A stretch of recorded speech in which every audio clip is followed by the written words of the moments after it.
Okay, there.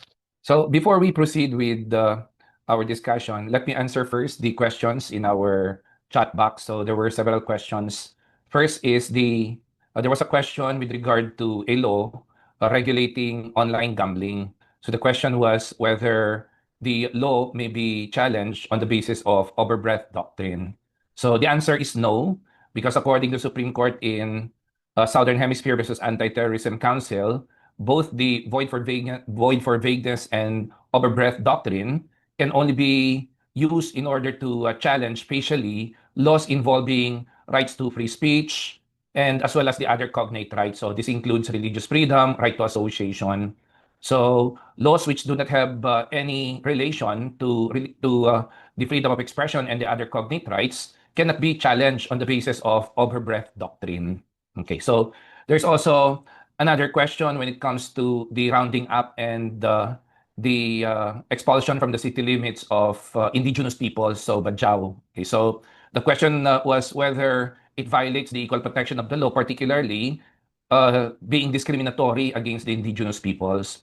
So earlier we have discussed the requirements for reasonable classification. Okay, so and we discussed there the case of People versus Kayat, whereby the Supreme Court sustained the constitutionality of a law that classifies persons based on level of civilization or level of education. Similarly, in another case, in the case of Ruby versus Provincial Board of Mindoro, so in Ruby versus Provincial Board of Mindoro, the ordinance establishes settlement area for the Mangyans.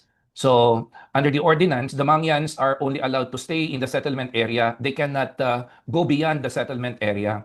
And the Supreme Court sustained the constitutionality of that law, although it only applies to the indigenous peoples, because the Supreme Court said that the ordinance intends to protect the Mangyans.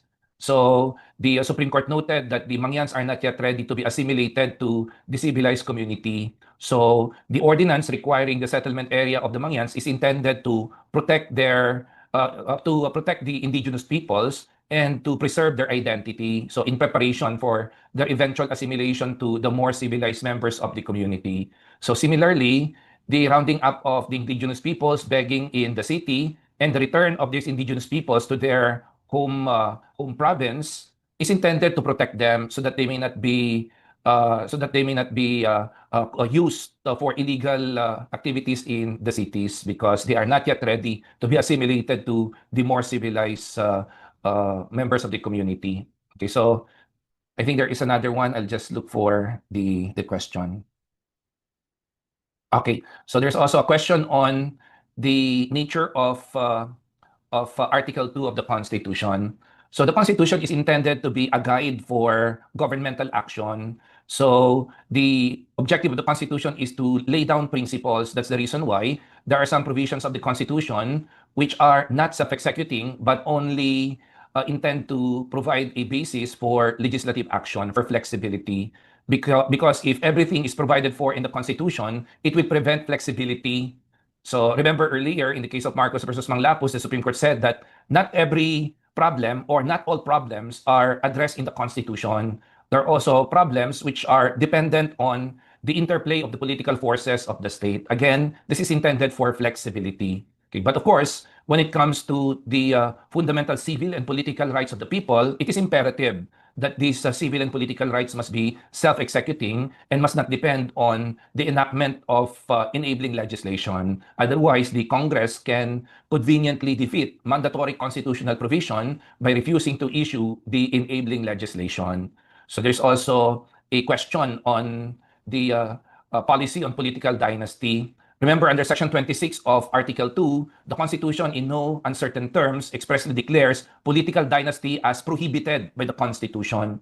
But the only problem with that policy is that the constitutional provision grants the Congress the authority or the power to define what is meant by political dynasty. So which means that unless and until the Congress enacts a law defining the term political dynasty, that mandatory constitutional provision will remain entombed in the cold niche of the Constitution. So again, the general principles and state policies under the Constitution are intended to guide the government, but the authors of the Constitution relied in good faith on the part of the Congress. So when they enacted the Constitution, particularly Section 26 of Article 2, they were relying on the best interest of the Congress, or rather, they are relying on the good faith of the Congress to immediately enact the implementing legislation. But unfortunately, the Congress, even to date, refused to enact a law in order to implement the policy on political dynasty. Of course, because of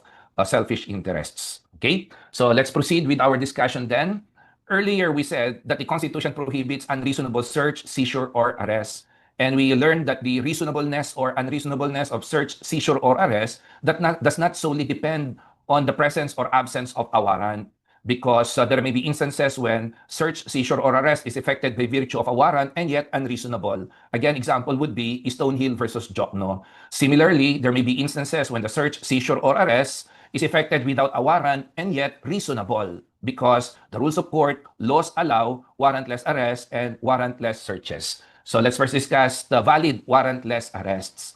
So Section 5 of Rule 113 enumerates 3 valid warrantless arrests. So first, in flagrante delicto arrest, second, hot pursuit arrest, and arrest of a prisoner or detainee. So let's discuss one by one these 3 valid warrantless arrests. Okay, so under Section 5 of Rule 113, in order to effect an in flagrante delicto arrest, the rules require that the person to be arrested must be committing, is actually committing, attempting to commit an offense in the presence of the arresting officer or arresting person. So again, in the presence of the arresting person, the person to be arrested has committed, is actually committing, or attempting to commit an offense. The phrase "in his presence" does it mean to say that the arresting officer must be physically present at the place where the offense was committed? So let's take the case of People versus Sucro. In People versus Sucro, the accused here is a notorious drug pusher.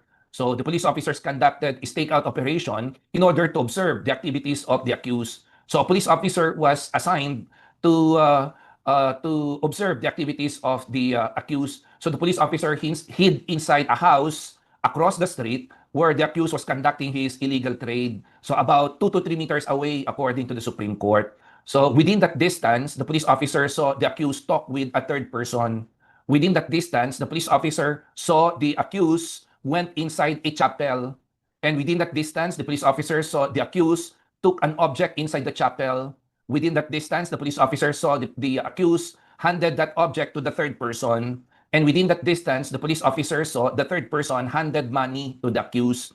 So when the third person left, the police officers intercepted that third person. And the police officers confirmed that the object that the accused handed to that person is marijuana. Okay, so the police officers then conducted in flagrante delicto arrest on the accused. Okay, so the main issue in People versus Sucro is whether the offense was committed in the presence of the arresting officer. Note that the arresting officer was not at the place where the accused committed the offense. He was across the street about 3 meters away. But did the Supreme Court consider it as an offense committed in his presence? The Supreme Court said in People versus Sucro that in his presence simply means that the arresting officer has seen the commission of the offense, although at a distance, or heard the commotion created by the offense and proceeded immediately to the place where the offense was committed and effected an arrest. So again, in that case, the Supreme Court said that the arresting officer does not need to be physically present at the place where the offense was committed. It is enough that he has seen it, although at a distance, or heard the commission of the offense. Although the Supreme Court only applied 2 senses in the case of People versus Sucro, sense of sight, sense of hearing, in the case of Macad versus People, the Supreme Court applied other senses.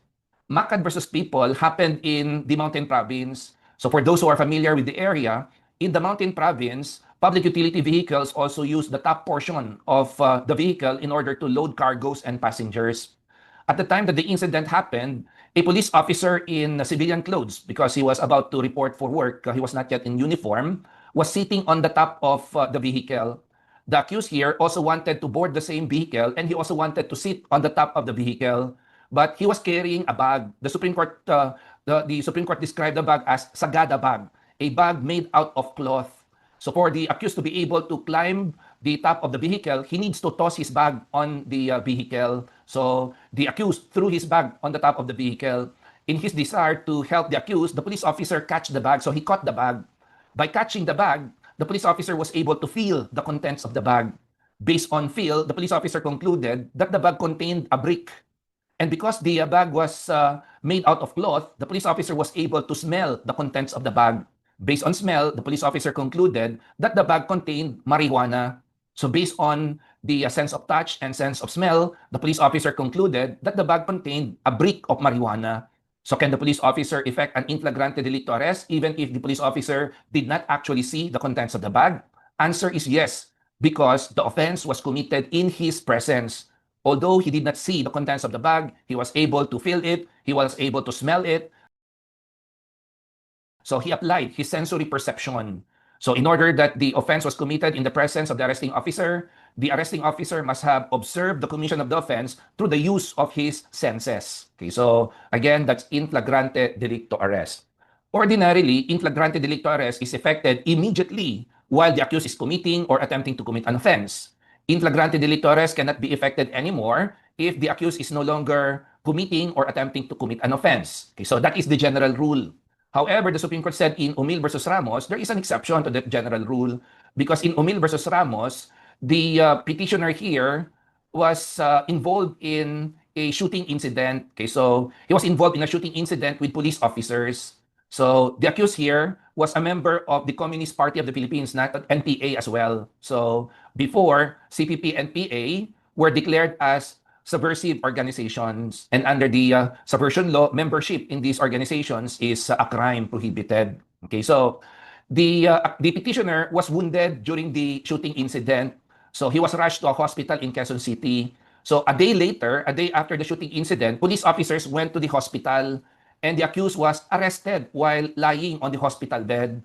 And the Supreme Court considered it as still an in flagrante delicto arrest because the Supreme Court said that subversion, rebellion, and other crimes against public order are continuing crimes. So which means that even if the person arrested is no longer committing acts which are constitutive of the elements of these crimes, just like in the case of Omil versus Ramos, he was just lying on the hospital bed, the accused is still deemed to be engaged in the commission of the offense because subversion and other crimes against public order are continuing offenses. Okay. Earlier, we said that in his presence does not require that the arresting officer must be physically present at the offense, at the place where the offense was committed. But can we say that the mere physical presence of the arresting officer at the place where the offense was committed would qualify as an offense committed in his presence? Okay, so let's take the case of People versus Mengote. In the case of People versus Mengote, the police officers received a report that a person is standing at the corner of the street, is holding his abdomen, looking from left to right in broad daylight. So, in response to the report, police officers went to the place where the accused was spotted, and they saw the accused. The accused was indeed holding his abdomen, looking from left to right.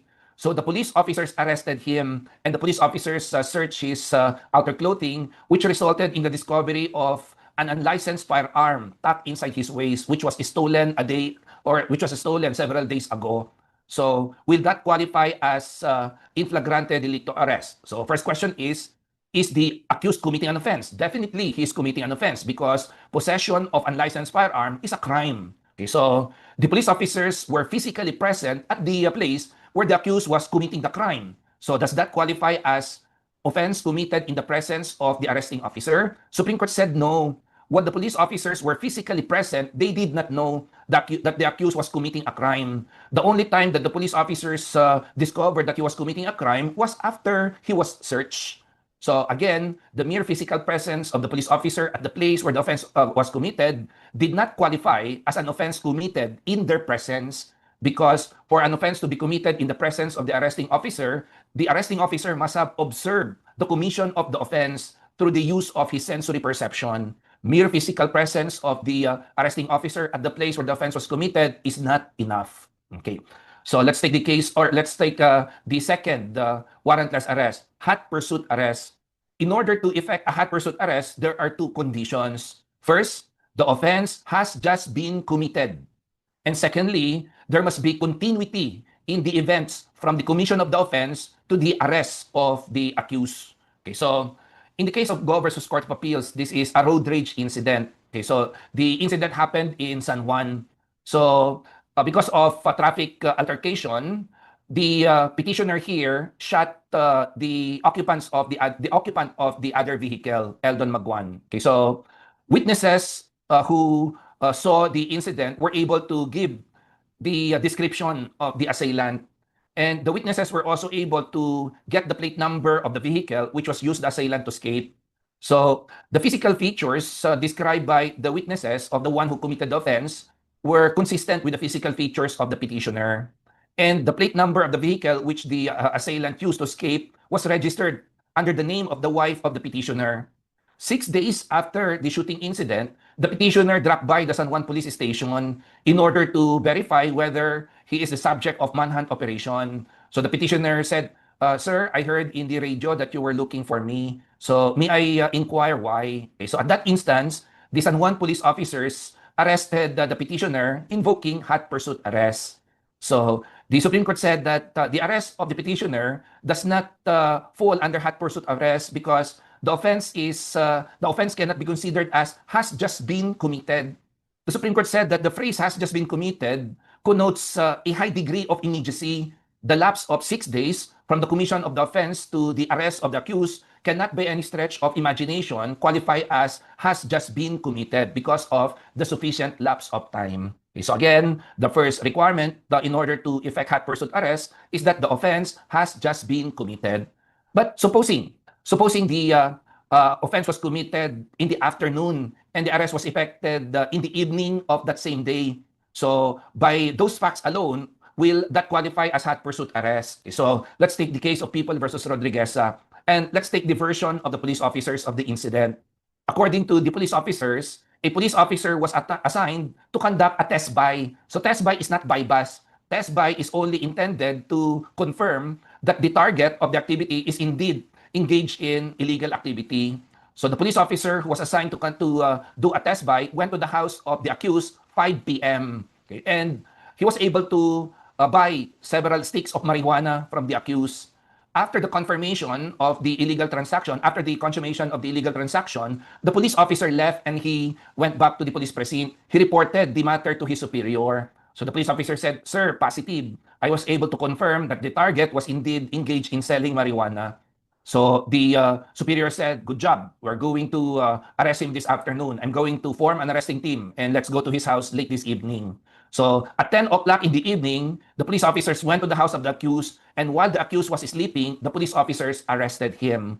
So does that qualify as a hot pursuit arrest? Okay, so while the offense has just been committed, because the offense was just committed 5 hours before the actual arrest, there is no continuity in the events from the commission of the offense to the actual arrest. According to the Supreme Court, when the police officer left the scene of the crime and he went back to the police precinct, the chain of events was already broken. So since the chain of events was already broken, then there was no continuity anymore. So in that regard, the police officers cannot conduct a hot pursuit anymore. Okay? So let's compare this to the case of People versus Herente. So in People versus Herente, a group of men was having a drinking session. And during the drinking session, they were discussing their plans to kill the victim. And the discussion among the group was overheard by a neighbor. So in the afternoon of that day, the group executed their plan. Okay, so when the accused was when the accused were or when the accused committed the offense, the witnesses immediately reported the incident to the police officers. So the police officers, after receiving the report, went to the hospital where the victim was rushed. And upon confirmation that the victim was already dead, they went to the place where the offense was committed, and they interviewed the witnesses and they examined other evidence. And all the evidence that they have gathered pointed to the accused as the one who committed the offense. The police officers went to the house of the accused, and while the accused was sleeping, the police officers arrested him. From the commission of the offense to the actual arrest of the accused, barely 3 hours had elapsed. So according to the Supreme Court, this is a valid hot pursuit arrest. So again, the offense has just been committed, and there is continuity in the chain of events from the commission of the offense to the actual arrest of the accused. Okay, so the third warrantless arrest is arrest of a prisoner or detainee. Supposing police officer A arrested B in the act of committing a crime, for example, robbery. Okay, so is that a valid warrantless arrest? Yes, that falls under in flagrante delicto arrest. Under Rule 113, the duty of the arresting officer is to deliver the person arrested to the nearest police precinct. Okay, so supposing while on their way to the police precinct, B was able to escape.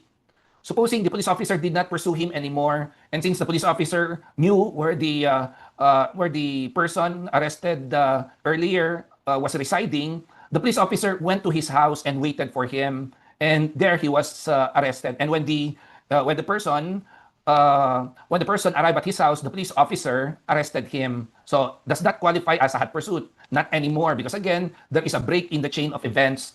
Does that qualify as arrest of a prisoner or detainee? Also, it does not apply under the third instance of warrantless arrest under Section 5 of Rule 113, because in the given problem, B is not yet a prisoner or detainee. He was merely arrested in flagrante delicto earlier. But is that a valid warrantless arrest? Okay, so that remains to be a valid warrantless arrest, not under Section 5 of Rule 113, but under Section 13 of Rule 113. So that means to say that the enumeration of valid warrantless arrest under Section 5 of Rule 113 is not exclusive. There are other instances of valid warrantless arrest outside Section 5 of Rule 113. And one would be Section 13 of Rule 113, arrest after escape or rescue. Section 23 of Rule 114 also provides for additional warrantless arrest. So the bondsman may order the arrest of an accused released on bail even without warrant. So under the same rule, an accused who is out on bail may be arrested if he attempts to leave the Philippines without any authority from the court which granted his application for bail. So these are also valid warrantless arrests. Okay, so let's go to warrantless search. Okay, so unlike warrantless search or unlike warrantless arrest, warrantless searches are mainly based on case law doctrine. So when we say case law doctrine, these instances of valid warrantless search are recognized only by virtue of decisions of the Supreme Court here and in the US. So in Luz versus People, the Supreme Court enumerated 7 kinds of warrantless arrest. So the Supreme Court said that valid warrantless search rather. So the Supreme Court said that valid warrantless search include search of moving vehicle, custom search, consented search, stop and freeze, search incident to a lawful arrest, seizure of evidence in plain view, and the search under emergency or exigent situation.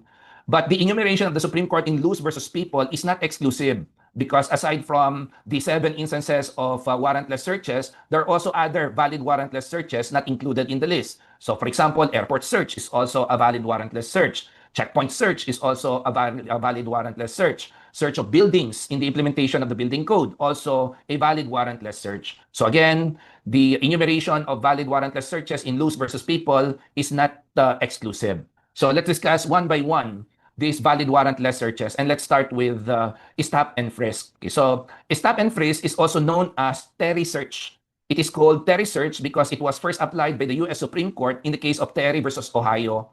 In the United States, the Supreme Court of the United States has the practice of naming a doctrine or principle based on the name of the names of the parties. So, for example, Terry versus Ohio, Terry search. Miranda rights, Miranda versus Arizona. Lemon test, Lemon versus Kurtzman. O'Brien test, U.S. versus O'Brien. So again, in the U.S.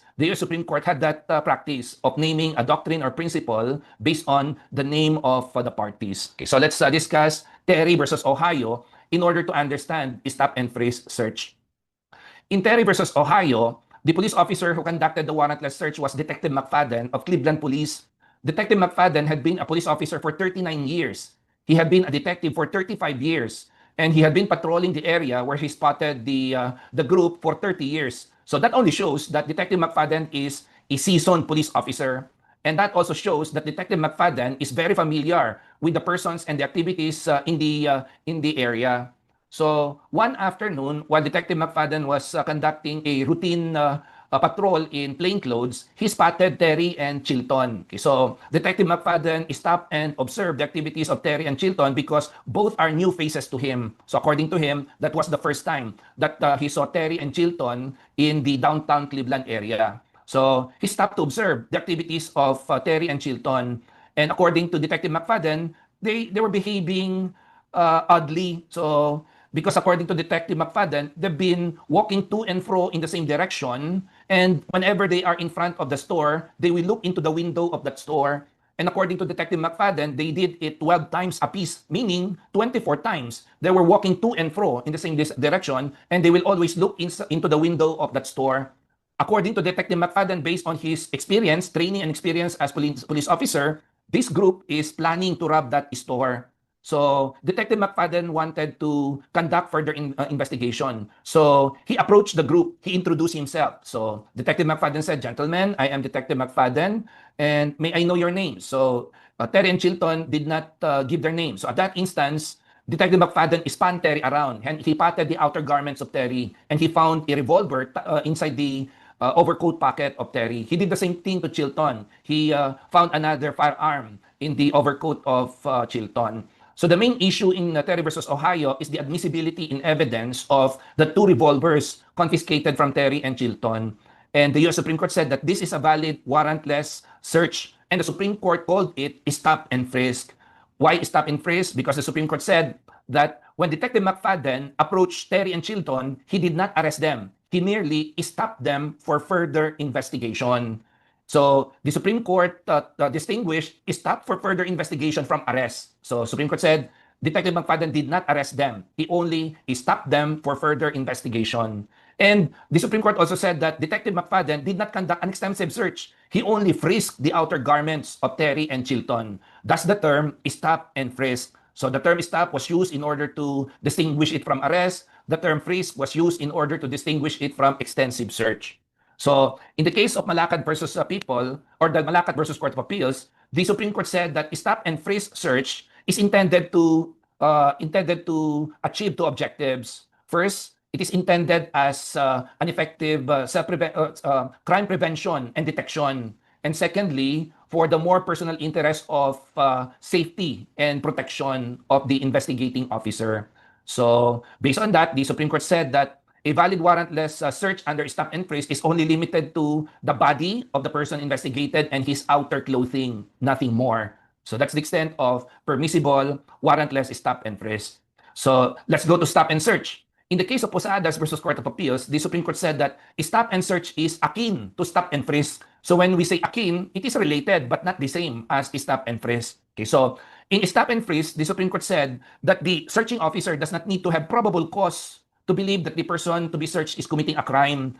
Stop and frisk can be effected provided that the searching officer has genuine reason based on his training and experience to conduct further investigation because the activities that he may have observed may be related to a crime. So again, in the case of Terry versus Ohio, when Detective McFadden approached the group, he does not have probable cause yet. But based on his training and the experience, he had genuine reason to conduct further investigation because based on his training, the activities that he may have observed may be related to a crime. On the other hand, in stop and search, the searching officer must have probable cause. Again, the difference between probable cause and genuine reason to conduct further investigation is that in probable cause, the relation of the acts observed by the searching officer to a crime is very obvious, even to an ordinary person. An ordinary person observing the activities will readily conclude that the activities are related to a crime. But in stop and frisk, the activities may not be obvious to an ordinary person, but to a trained and seasoned police officer, the trained and seasoned police officer can conclude that the crime may be afoot because of these activities. Okay, so again, in stop and search, the searching officers must have probable cause. So let's take the case of Posadas versus Court of Appeals. In Posadas versus Court of Appeals, this is a case that happened in Davao. At the time that the incident happened, Davao was on red alert because of a report that members of insurgency groups were planning to bomb public places. So during the incident, police officers were patrolling the bus station in Davao when the police officers spotted the petitioner. So the police officers followed the petitioner because according to the police officers, he was behaving suspiciously because he was walking so fast and he was constantly looking around and he was carrying a bag. Okay, so the police officers followed him, and when the petitioner saw the police officers, he ran. The police officers chased him, and after the police officers were able to catch the petitioner, they searched his body and his outer clothing and the bag that he was carrying, and the police officers discovered that there were firearms and ammunition inside the bag being carried by the petitioner. Is that a valid stop and frisk? Answer is no. That's a valid stop and search. First, the police officers have probable cause. So what act of the petitioner created probable cause? So the Supreme Court said that when the petitioner ran after seeing police officers, that created probable cause because even an ordinary person who sees a person running after seeing police officer would conclude that that person is committing a crime. And since it is a stop and search, since it is a valid warrantless stop and search, the extent of permissible search is different. It is not only limited to the body and outer clothing of the person searched, but also to the premises within his immediate control. So in the case of Posadas versus Court of Appeals, the Supreme Court said that the discovery of the firearms inside the bag being carried by the petitioner included or covered by the permissible warrantless stop and search because the bag was in the immediate control of the petitioner. So let's take another case, People versus Mamstead. In the case of People versus Mamstead, police officers received a report that a Caucasian coming from Sagada going to Baguio is carrying with him marijuana. So the police officers staged a checkpoint. So during the checkpoint, the public utility vehicle where the accused was being boarded stopped. And the police officers went inside the public utility vehicle. Upon entering the public utility vehicle, the police officers already smelled the presence of marijuana. So the police officer said, there's marijuana inside. And then they saw the accused. The accused is a Caucasian. So consistent with the report of a report received by the police officer. And they noted that the bags of the accused inside the bag were scattered. And there was something bulging on the waist of the accused. And the accused was carrying a teddy bear despite his advanced age. So the police officers introduced themselves and they requested the travel documents of the accused. So the police officer said, "Sir, can we take a look at your passport?" The accused refused. So at that instance, the police officers searched the body, the outer clothing, and the bags of the accused, and the police officers discovered marijuana inside the bags of the accused. So is that a valid warrantless search? Supreme Court said yes. So because the police officers have probable cause to believe that the accused is committing a crime. So what act of the accused created probable cause? Supreme Court said that the refusal of the accused to show his travel documents created probable cause because even an ordinary person who sees another private person refusing to show his travel documents to persons in authority would readily conclude that that person is committing a crime. So again, valid warrantless stop and search. Let's compare this to the case of People versus Aminuddin. So in the case of People versus Aminuddin, the police officers also received a report that a passenger of a vessel from Sulu going to Iloilo was carrying with him marijuana. Okay, so the police officers already knew the date of arrival of the vessel at the port of destination. The police officers already know the name of the vessel. So what the police officers did, they went ahead to the port of destination and waited for the vessel to arrive. So when the vessel arrived, the passengers started to disembark from the gangplank, including the accused. So at that instance, the police officers searched the accused and his bags, and the police officers discovered the illegal articles inside the bag of the accused. So is that a valid warrantless stop and search? Supreme Court said no. Supreme Court said that there was no probable cause on the part of the police officers to conclude that the accused is committing a crime. The police officers only conducted this search because of the tip that they received.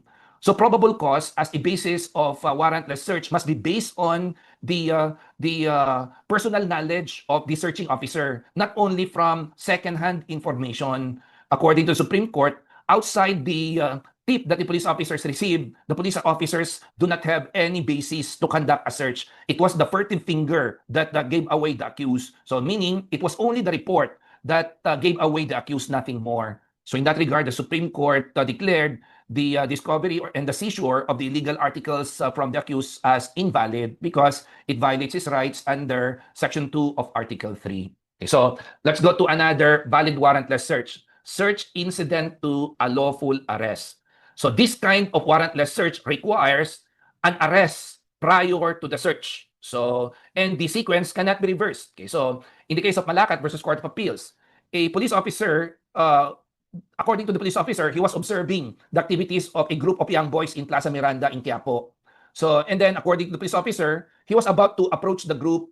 And when the members of that group saw the police officer, they ran in different direction. And the police officer chased the petitioner. And when the police officer caught the petitioner, the police officer searched him, and the police officer discovered a hand grenade tucked in the waistband of the pants of the petitioner.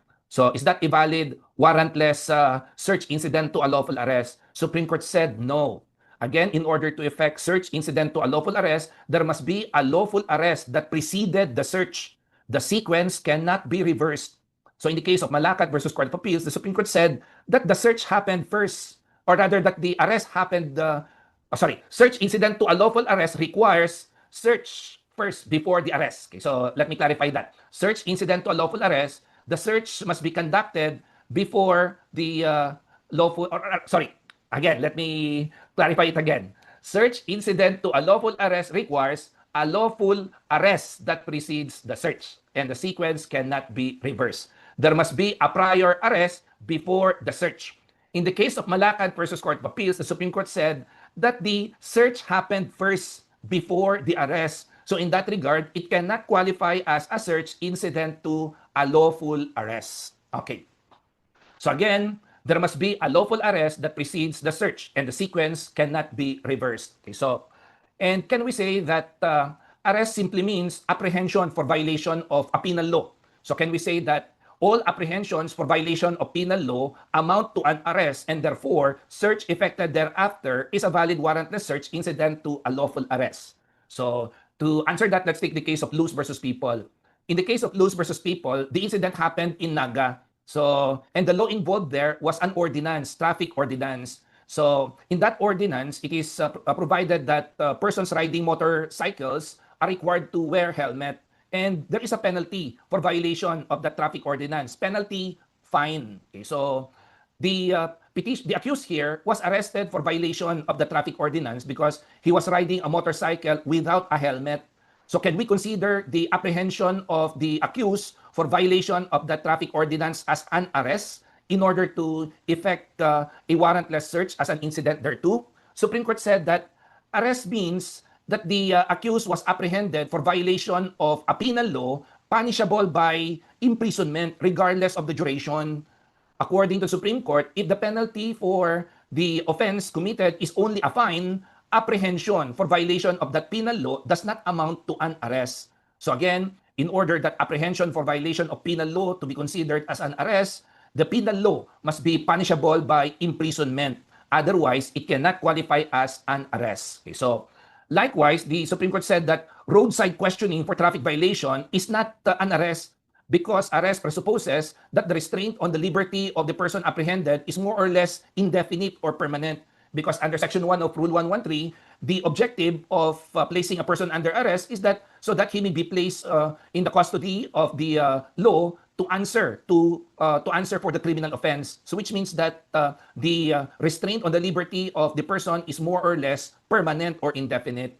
And the Supreme Court said that in roadside questioning for traffic violation, the restraint on the person who violated the traffic ordinance or regulation is only temporary. So a traffic violator is being restrained only for purposes of issuing the traffic ticket. The expectation is once the traffic ticket is issued by the traffic officer, then the traffic violator is free to go. That cannot qualify as arrest according to the Supreme Court because the restraint on the liberty of the traffic violator is only temporary. Okay. So can we say that if a person waives his right to question the validity of his arrest, that makes the arrest lawful, and therefore, search incident thereto is considered as a valid warrantless search? Okay, so, to better understand this, let's take the case of People versus Peralta. In People versus Peralta, the accused here was an employee of Central Bank. So, one of the duties of the accused here was to destroy demonetized bills. So, one of the duties of the accused is to shred demonetized bills. Okay, so, one afternoon, while the accused was waiting for a bus ride, police officers arrested him without a warrant, and he was subjected to interrogation.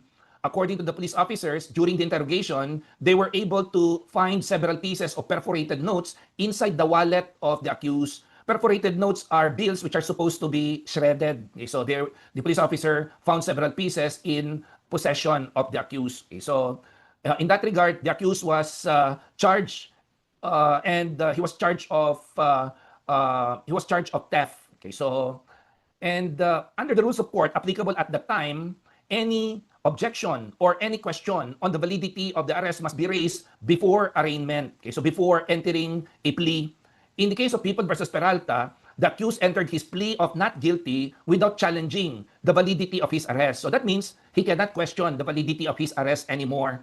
So since he cannot question the validity of his arrest anymore, can we consider the arrest of the accused as lawful and therefore the search effected thereafter as a search incident to a lawful arrest? Supreme Court said no. So the mere waiver of the right to challenge the validity of the arrest did not make the arrest lawful. In order that the arrest is lawful, it must be effected by virtue of a valid warrant of arrest, or it must fall under the different instances of valid warrantless arrest. So even if the accused cannot question the validity of his arrest anymore, since the arrest of the accused did not fall under any of the valid warrantless arrest, and since the arrest of the accused was not effected by virtue of a valid warrant, the arrest remains to be invalid, although the accused waived his right to question the validity of his arrest. So since the arrest of the accused is not lawful, the search effected thereafter is not a valid warrantless search incident to a lawful arrest. Okay, so, and what is the extent of permissible search incident to a lawful arrest? So Supreme Court said in the cases of Espano versus Court of Appeals, People versus Musa, the extent of permissible search include the body of the person arrested, his outer clothing, and premises within his immediate control. So to better understand the third scope, premises within his immediate control, let's take the case of Espano versus Court of Appeals. Espano versus Court of Appeals is a case involving buy-bust operation. So police officers conducted buy-bust operation, and the illegal transaction was consummated outside the house of the accused, several meters away from his house. So immediately after the consummation of the illegal transaction, police officers arrested the petitioner. And after arrest, the police officers searched his body and outer clothing, which resulted in the discovery of 3 sticks of marijuana inside the pocket of the accused, or of the petitioner rather.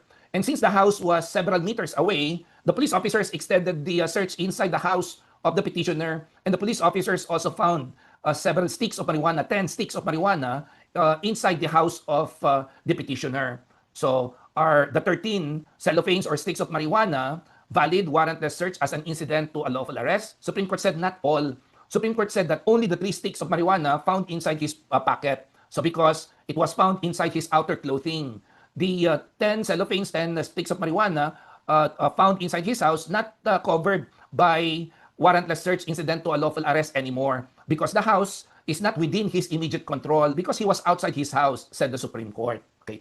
Does that mean to say that if the arrest was effected inside the house of the accused, all the parts of the house may be subjected to valid warrantless search incident to a lawful arrest? So let's take the case of People versus Musa. In the case of People versus Musa, also a buy-bust operation. So the buy-bust operation was consummated inside the house of the accused, particularly inside his living room.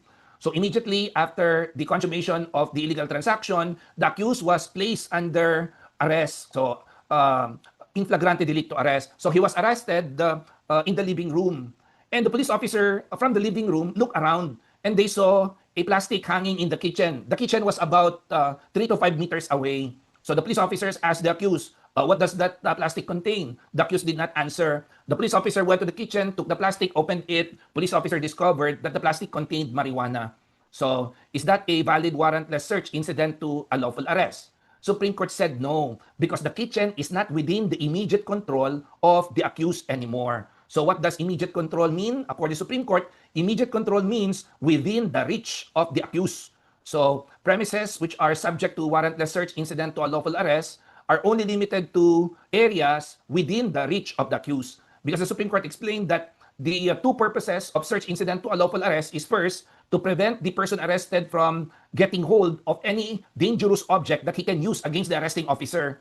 And secondly, in order to prevent the person arrested from destroying or discarding evidence. So in that regard, the Supreme Court said that search incident to a lawful arrest is only limited to premises within the reach of the accused. Okay, so let's go to another kind of valid warrantless search, consented search.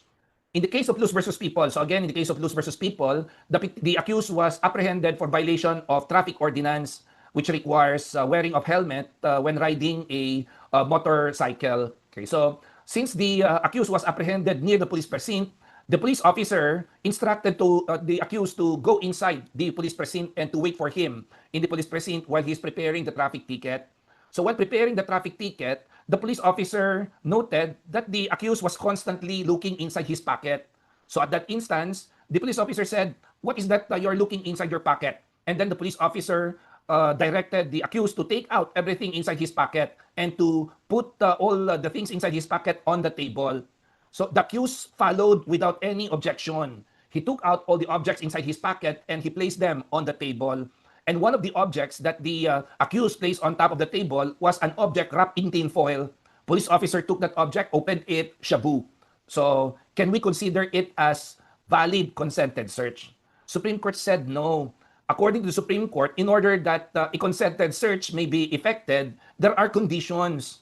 First, according to the Supreme Court, the consent must be unequivocally given. When we say unequivocal, it must be clear and not subject to any other interpretation. Second, the consent must be specific, not only general. So, for example, the police officer said, "Sir, can we search?" Supposing the police officer went to the house of the suspect, and then the police officer said, "Sir, can we search you?" And supposing the suspect said, "Yes, you may," and then the police officer searched the house of the suspect. Is that a specific consent? No, because the police officer did not specify what to search. The police officer did not say, "Sir, can we search your clothes, your outer clothing? Sir, can we search your house?" So again, for consented search to be valid, the consent must be specific. So it must be expressed, not merely, or it must be expressly given, unequivocal, intelligently given, and it must be voluntary. So in the case of Luz versus People, the Supreme Court enumerated factors in determining the voluntariness of the consent.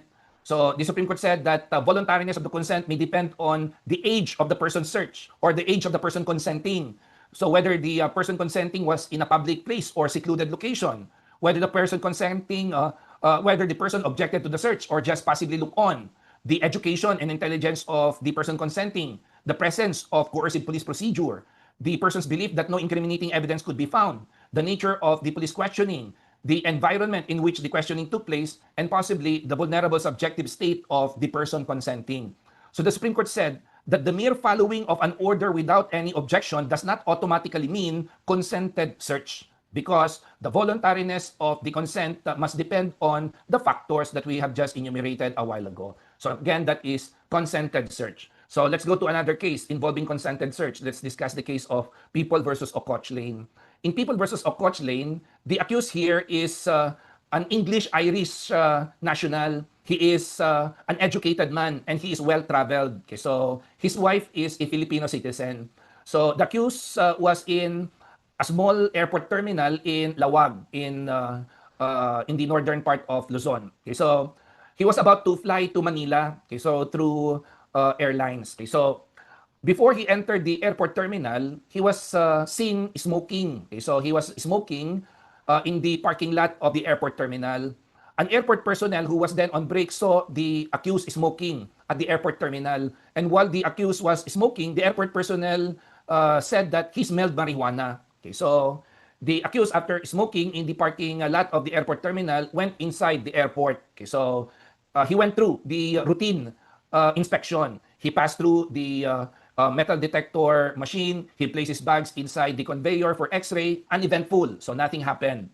Okay, so the accused was about to enter the pre-boarding area. So in the pre-boarding area, airport personnel do not search the passengers anymore. The airport personnel in the pre-boarding area will only ask for the boarding pass of the passenger. When the accused was about to enter the pre-boarding area, the airport personnel who saw him smoking in the airport parking lot told the person or the personnel manning the pre-boarding area that he saw the accused smoking marijuana in the parking lot. Okay, so upon that information, when the accused was about to enter the pre-boarding area, the airport personnel said, "Sir, can we search you?" The accused did not answer the question. He just raised his hands. So the airport personnel patted the outer clothing of the accused, and the airport personnel found several sticks of marijuana inside the pocket of the shirt of the accused. So is that a valid consented search? Supreme Court said, yes, that is a valid consented search. So according to Supreme Court, the accused is well educated. He knows the procedures inside the airport terminal. He knows that in the pre-boarding area, passengers are not being searched. So when the airport personnel asked, "Sir, can we search you?" and he raised his arms, the raising of arms cannot be interpreted otherwise. It cannot be interpreted to mean that he is objecting. the raising of his arms means that he is consenting according to the Supreme Court. So in that regard, the Supreme Court ruled that the seizure of the several sticks of marijuana from the accused is a valid warrantless search, again under consented search. Okay, so let's move to seizure of evidence in plain view. So in Unila versus ESIP, the Supreme Court enumerated three conditions in order that seizure of evidence in plain view can be effected. First, according to the Supreme Court, the seizing officers must have prior justification for an initial intrusion or properly in a location where they have observed the existing legal order. Second, according to the Supreme Court, the discovery of the incriminating evidence must be inadvertent, meaning that the police officers who observed the incriminating evidence was not looking for that article. It was inadvertently discovered. And lastly, that the incriminating character of the object observed is readily apparent. Okay, so again, these are the three conditions in order that seizure of evidence in plain view may be effected. Okay, so let's apply these three conditions and let's use actual cases. So let's take the case of People versus Del Rosario. Again, in People versus Del Rosario, a search warrant was issued for the search and seizure of shabu and other drug paraphernalia. So the police officers serving the warrant went to the house described in the warrant. And in serving the warrant, they opened drawers, cabinets, and other enclosures. Inside one cabinet, the police officers found a canister.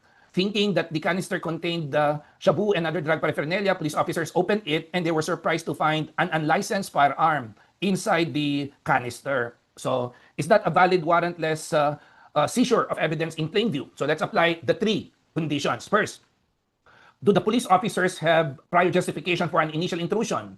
Answer is yes. They were inside that house serving a search warrant. So they have authority to be inside that house. So first requirement, check. Second requirement, did the police officers discover the incriminating evidence inadvertently?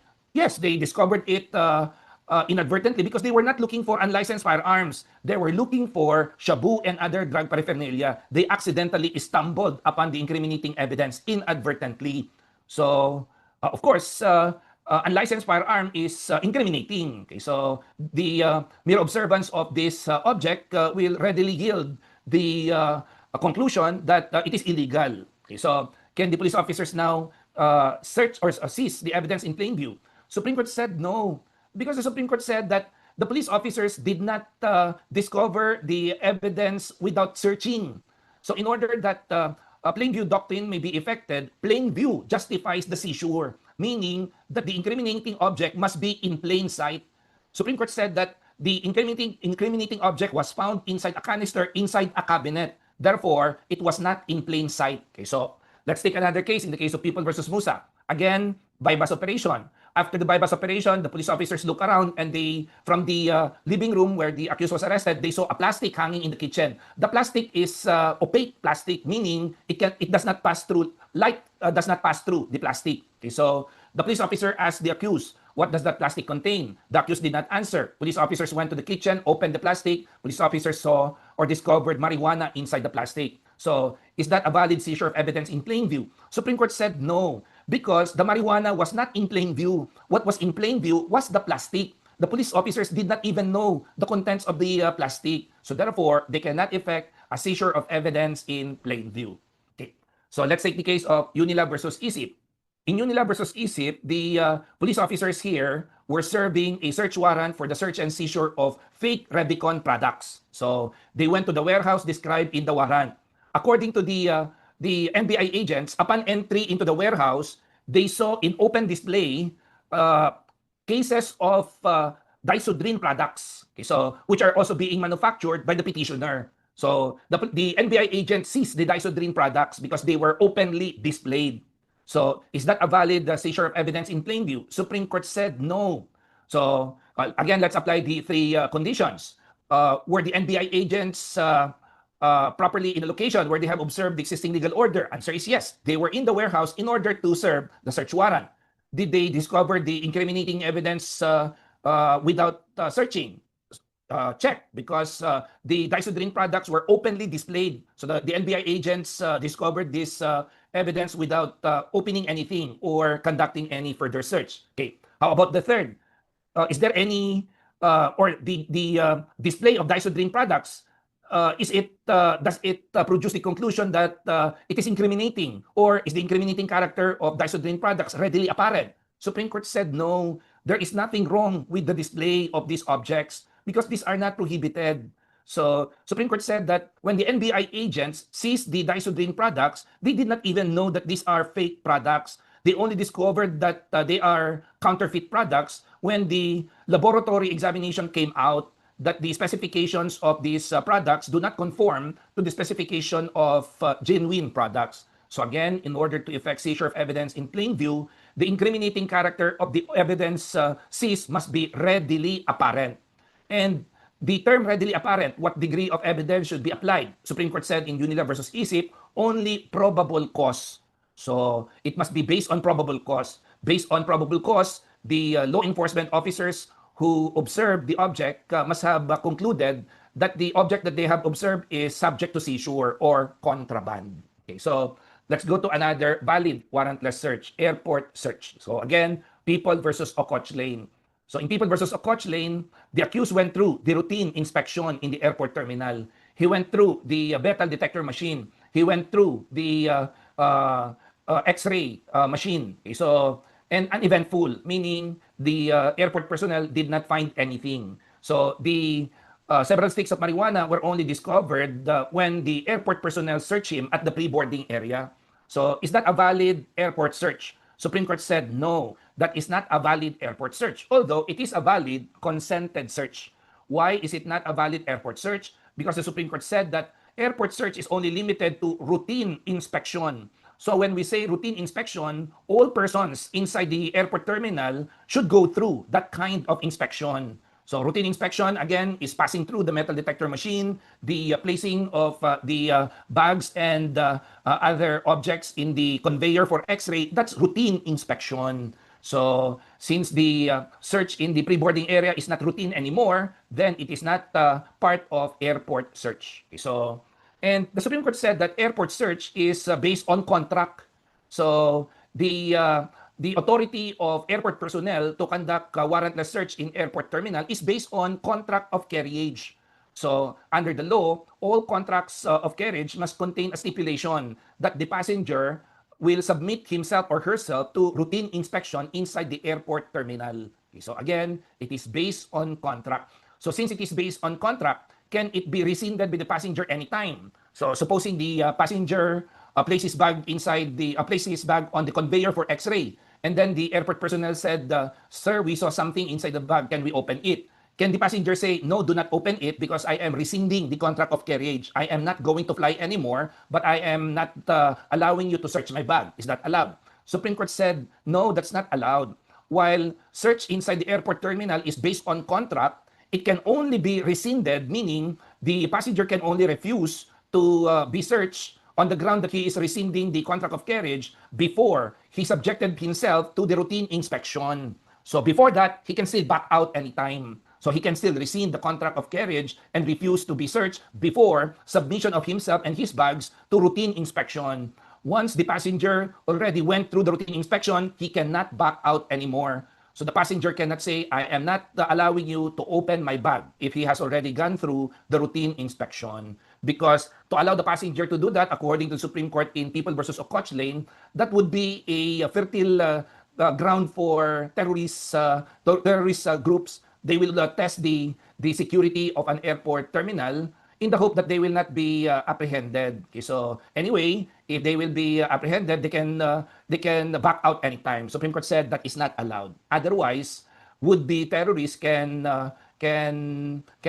easily slip through the checks of the airport personnel and test the security of the airport personnel. Okay, so that's in the case of People versus Ococh Lane. Okay, so let's go to checkpoint search. So there are two kinds of checkpoint search. Okay, so we have the ordinary and we have checkpoints with probable cause. Ordinary checkpoints is only limited to visual search. So visual search means that the police officers can use a flashlight. The police officers can require the occupants of the vehicle to open the window so that they can see the inside of the vehicle. But the law enforcement officers cannot require the glove compartment to be opened or the trunk of the vehicle to be opened. This is under regular checkpoint. So again, only limited to visual search. On the other hand, a checkpoint can also, in checkpoints, an extensive search can also be effected provided that there is probable cause. Okay, so to better understand this, let's take the case of Padilla versus Court of Appeals. So the petitioner here is our number one senator during the 2022 election, Senator Robin Hood Padilla. Okay, so the incident happened in Pampanga. So witnesses observed a hit and run incident. Okay, so a vehicle, a Pajero, a Mitsubishi Pajero, was involved in a hit and run incident. So one witness in motorcycle chased the vehicle, and the witnesses who observed the incident also reported the incident to the police officers. So they reported the plate number of the vehicle, the direction of the vehicle, and the police officers staged a checkpoint in order to intercept the vehicle at the place where the vehicle was heading.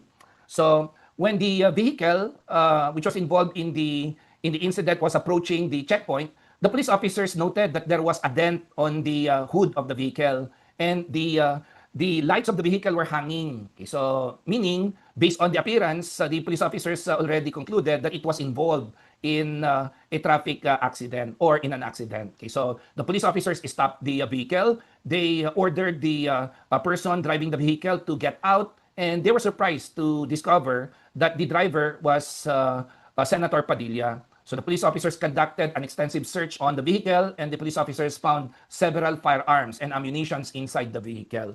So is that a valid warrantless search during checkpoint? Answer is yes, because the police officers conducting the checkpoint have probable cause to believe that the vehicle or the occupant thereof may be involved in a crime. So the crime involved there, hit and run. Okay, so that is a search with a checkpoint search with probable cause. Okay, so lastly, let's go to customs search. Okay, so under the Tariff and Customs Code, the customs officers can conduct a search without a warrant for dutiable goods.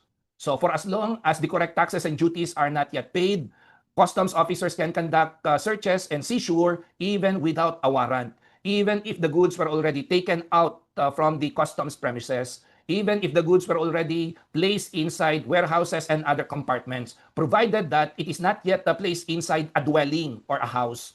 So once the objects were already placed inside a dwelling or a house, the customs officers need to obtain a search warrant. They cannot effect a warrantless search anymore. So again, a valid warrantless customs search is only limited to dutiable goods. So when we say dutiable goods, these are goods which are subject to customs duties. So imported goods and goods which are for export. Okay, so again, these are valid warrantless searches. Okay, so let's go to Section 3 of Article 3. Is there a constitutional right to privacy? Okay, so in the case of Opley versus Torres, the public respondent contended that the right to privacy is only a statutory right.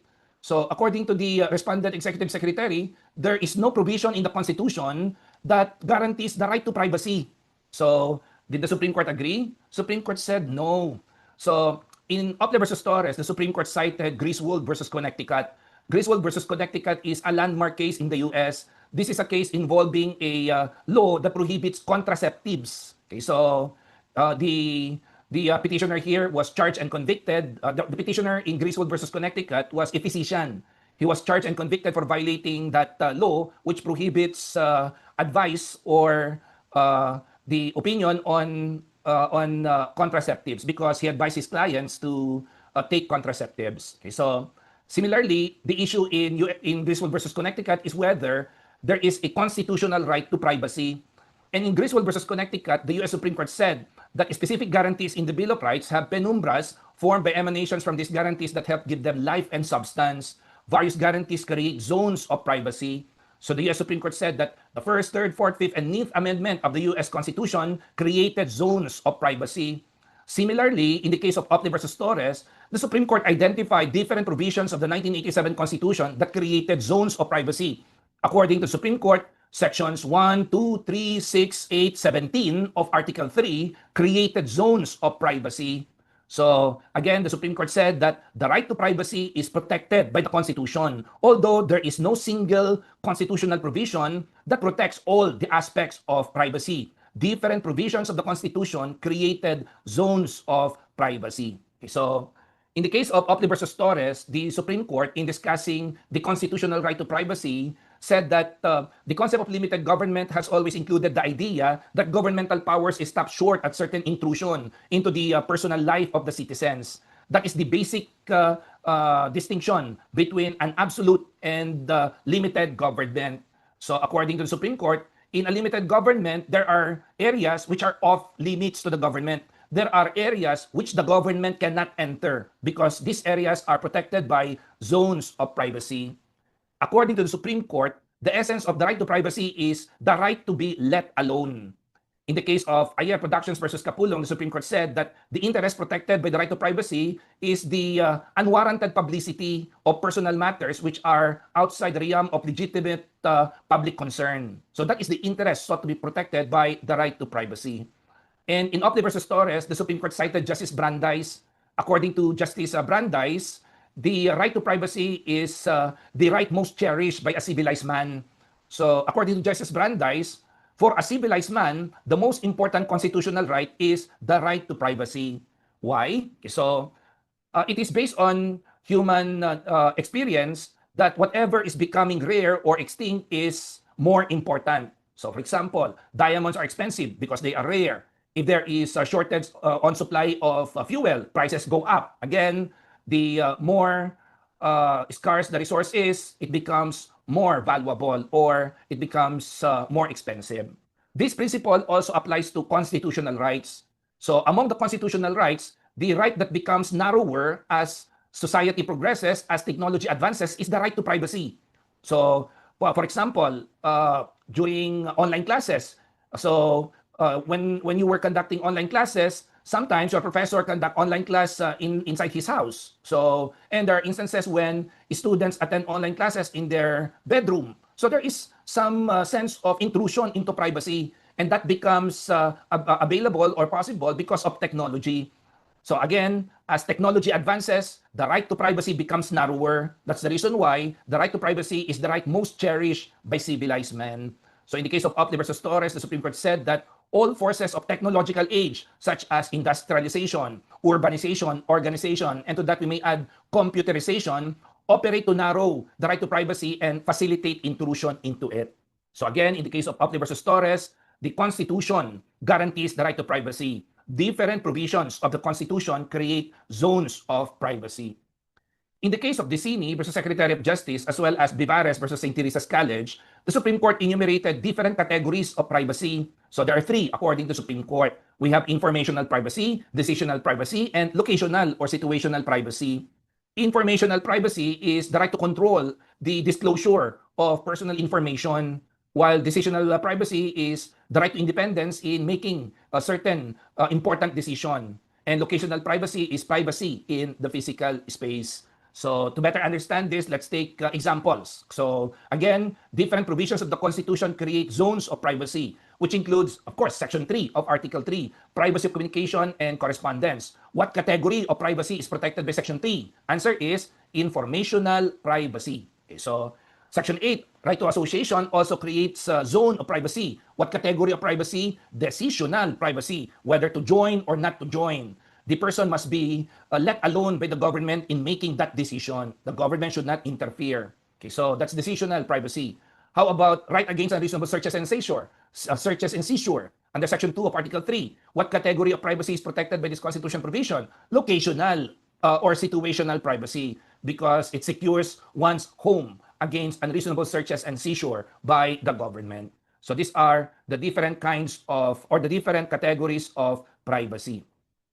In order to validly invoke the right to privacy, the Supreme Court said that it must pass the test of reasonable expectation of privacy. So in order to successfully mount invocation of the right to privacy, the person invoking the right must be able to prove that there is a reasonable expectation of privacy in the activity. And according to the Supreme Court, the two tests in determining the reasonable expectation of privacy are the subjective test and the objective test. So under the subjective test, the person invoking the right to privacy must have exhibited by his conduct that he expects privacy. So let's take the case of Vivares versus St. Teresa's College. In Vivares versus St. Teresa's College, the petitioners here are parents of students of the respondent school.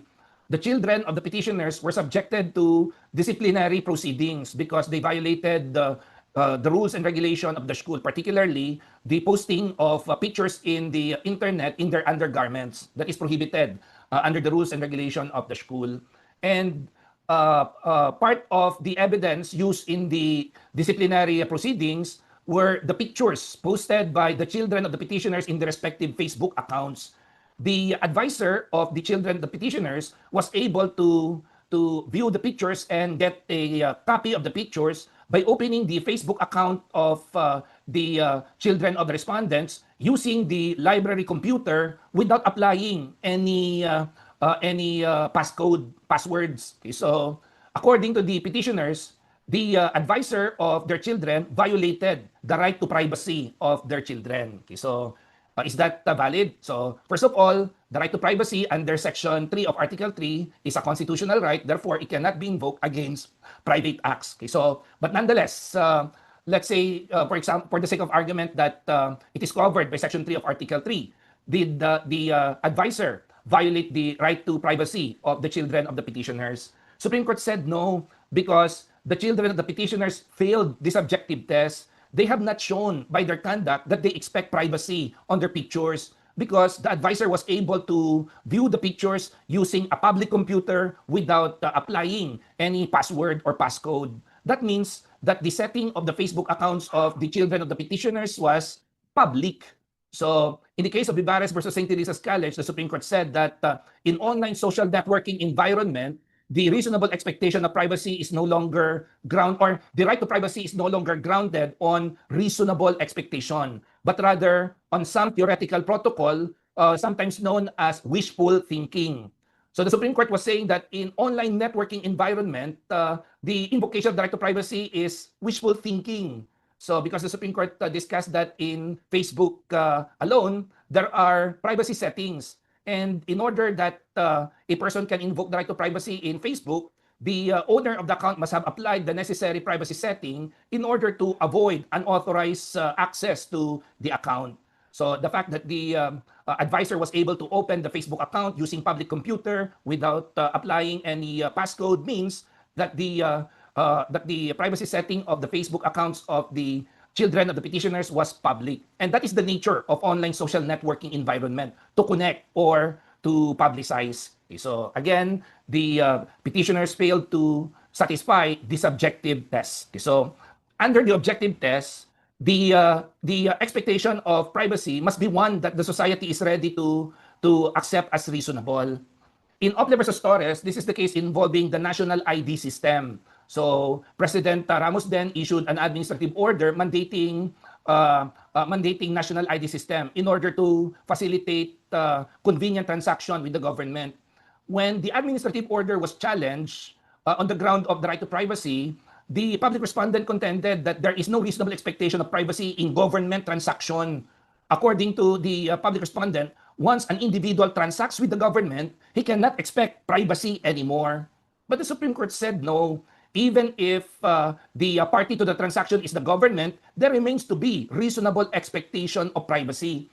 So, for example, if a person goes to the clinic of the Department of Health and then he undergoes checkups, so he still has reasonable expectation that the result of his medical checkup will not be disclosed by the government doctors without his consent, because that is still covered by the right to privacy. Okay, so in the Sini versus Secretary of Justice, so this is the case again involving the cybercrime law.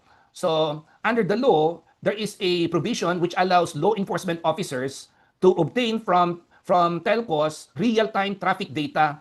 Traffic data refers to information about the activities of a person in the internet. So what are the sites that he go to, who are the persons he is communicating with. According to the public respondent, there is no reasonable expectation of privacy on traffic data.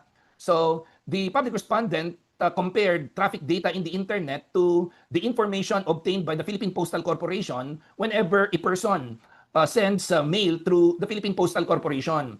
According to the public respondent, the Philippine Postal Corporation records the name of the sender, the name of the recipient, the weight of the parcel, the destination of the parcel, the return address of the sender. So according to him, traffic data is the same.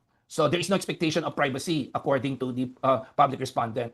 But the Supreme Court said that traffic data in the internet is different from the information obtained by the Philippine Postal Corporation because by the use of computer application, this information, this traffic data can determine the personality of the individual involved in the activity. So the Supreme Court said that by applying computer application or by using computer application, the government can already determine the character of that individual, and there remains to be a reasonable expectation of privacy to traffic data. So again, in order to successfully invoke the right to privacy, the person invoking the right to privacy must satisfy the two tests, subjective test and the objective test. Okay, so as a general rule, personal information are not subject to public disclosure. That's the general rule.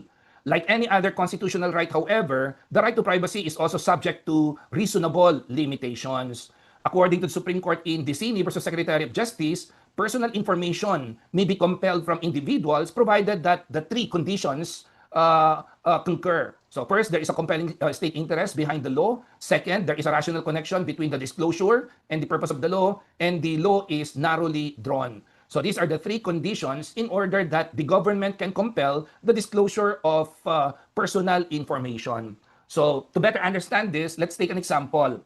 Remember, during the COVID-19 pandemic, the government, specifically through the Department of Health, implemented several health protocols. Okay, so one of the health protocols implemented by the DOH at that time was that all returning Filipinos or all balikbayans who arrive in in the Philippines are required to disclose their travel history. Okay, so again, the objective of the regulation is to prevent the spread of COVID-19 pandemic. Okay, so rather COVID-19 virus. Okay, so let's apply the three requirements. Okay, so is there a compelling state interest behind the law requiring disclosure of the travel history of the returning Filipinos? Answer is yes. Again, when we say compelling state interest, this refers to constitutional principles, constitutionally declared principle. So what principle is involved in the regulation? The right to health of the people and the duty of the government to ensure the health of the people. So there is a compelling state interest behind the regulation requiring disclosure of travel history. Is there a rational connection between the disclosure and the objective of the law? Again, the objective of the law to prevent the spread of COVID-19 virus, of course. So there is a rational connection because if the government discovers that the returning Filipino traveled in a state or in a country where COVID-19 cases are high, the government can say, you cannot go home yet. You have to go on quarantine. You will only be allowed to go home after the quarantine period. So there is a rational connection between the disclosure and the objective of the law. But supposing the regulation requires that the returning Filipinos must declare their travel history for the past 30 days. Okay, so is that valid? Remember that according to medical literature, the incubation period of COVID-19 is only 14 days. So which means that after 14 days, the person who does not exhibit the manifestations of COVID is safe. Okay, so supposing the regulation is disclosure of travel history for 30 days, is that valid? Answer is no, because of the third requirement. The law is narrowly drawn when the disclosure is only limited to the extent necessary to obtain the objective. So if the incubation period of COVID-19 is only 14 days, disclosure of the travel history beyond that period will not be considered as valid anymore because the law is not narrowly drawn. Okay. So again, there is a constitutional right to privacy, and one of the category or one of the zones of privacy created by the Constitution is the privacy of communication and correspondence under Section 3 of Article 3. Okay, so may the intrusions by private individuals covered or are intrusions by private individuals covered by Section 3 of Article 3. Let's discuss two cases. First, Zulueta versus Court of Appeals. In this case, the petitioner here is is a private individual as well as the private respondent. So they are husband and wife. The wife went to the clinic of the husband. The husband is a doctor. So the wife went to the clinic of the doctor, and without the consent of her husband, the wife ransacked the drawers of the husband, and she took letters, pictures, which she intends to use in a civil action that she filed against her husband. So, in the case of Zulueta versus Court of Appeals, the Supreme Court said that the intimacies between husband and wife do not justify any of them from ransacking the drawers of the other and from breaking the drawers of the other and in ransacking them for any telltale signs of marital infidelity.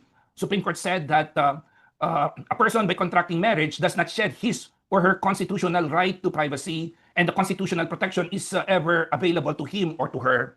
So, impliedly, the Supreme Court is saying that the act of the wife in ransacking the drawers of the husband violated the constitutional right of the husband.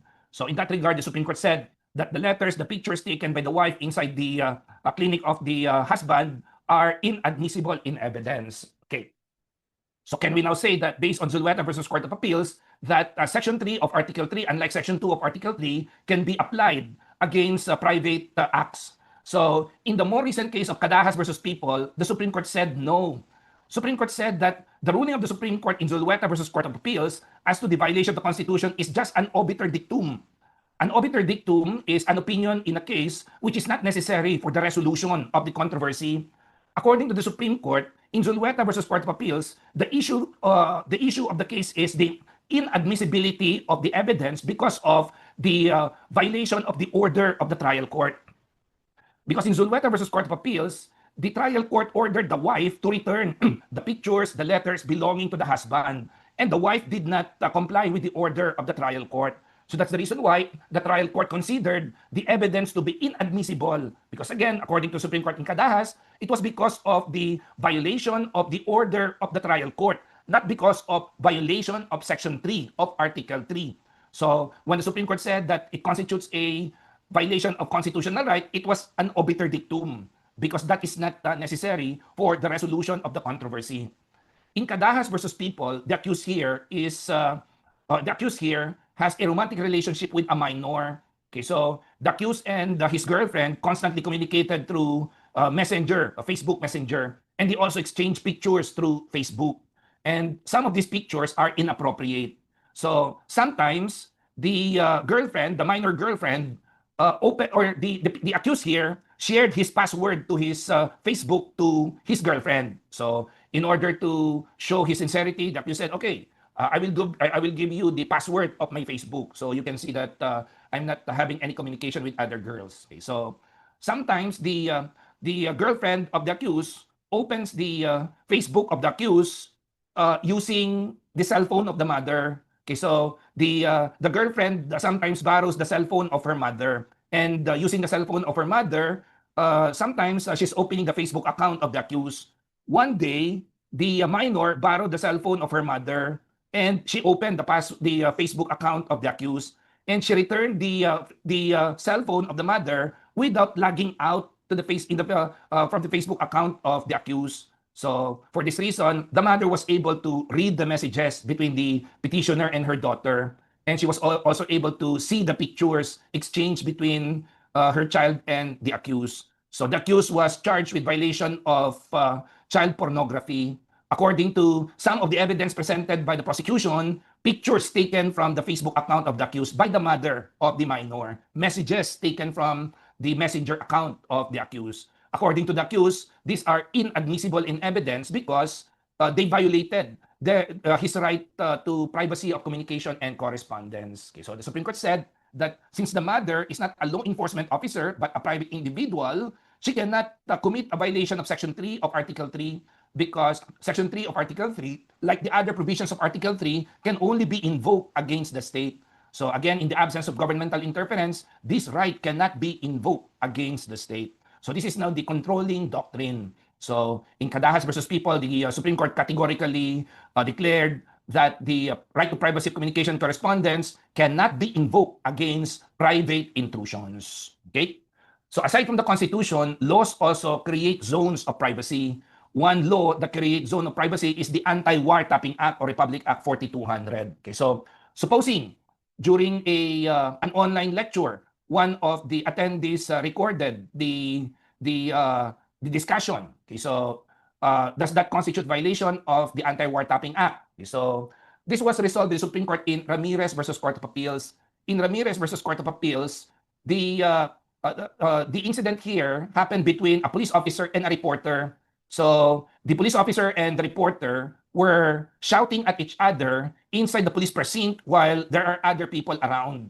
And the conversation between the reporter and the police officer was tape recorded without the knowledge or consent of the parties to that conversation. Does that constitute violation of the Anti-Wiretapping Act? Supreme Court said no, because according to the Supreme Court, what is protected by Republic Act 4200 is the unauthorized recording of private communication.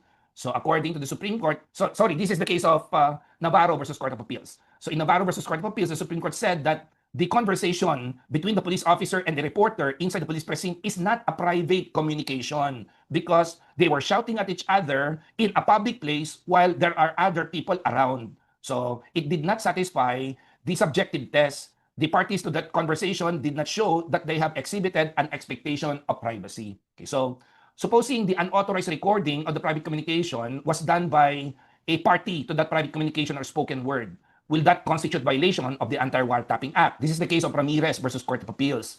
So the one who recorded the conversation was privy to the private communication. So will that constitute violation of Anti-Wiretapping Act? The Supreme Court said yes, because under the law, it is expressly prohibited for any person to record without consent by all the parties to the private communication the spoken words or private conversation. So the Supreme Court said that the use of the term any person means that even persons who are previous to the private communication may violate the law.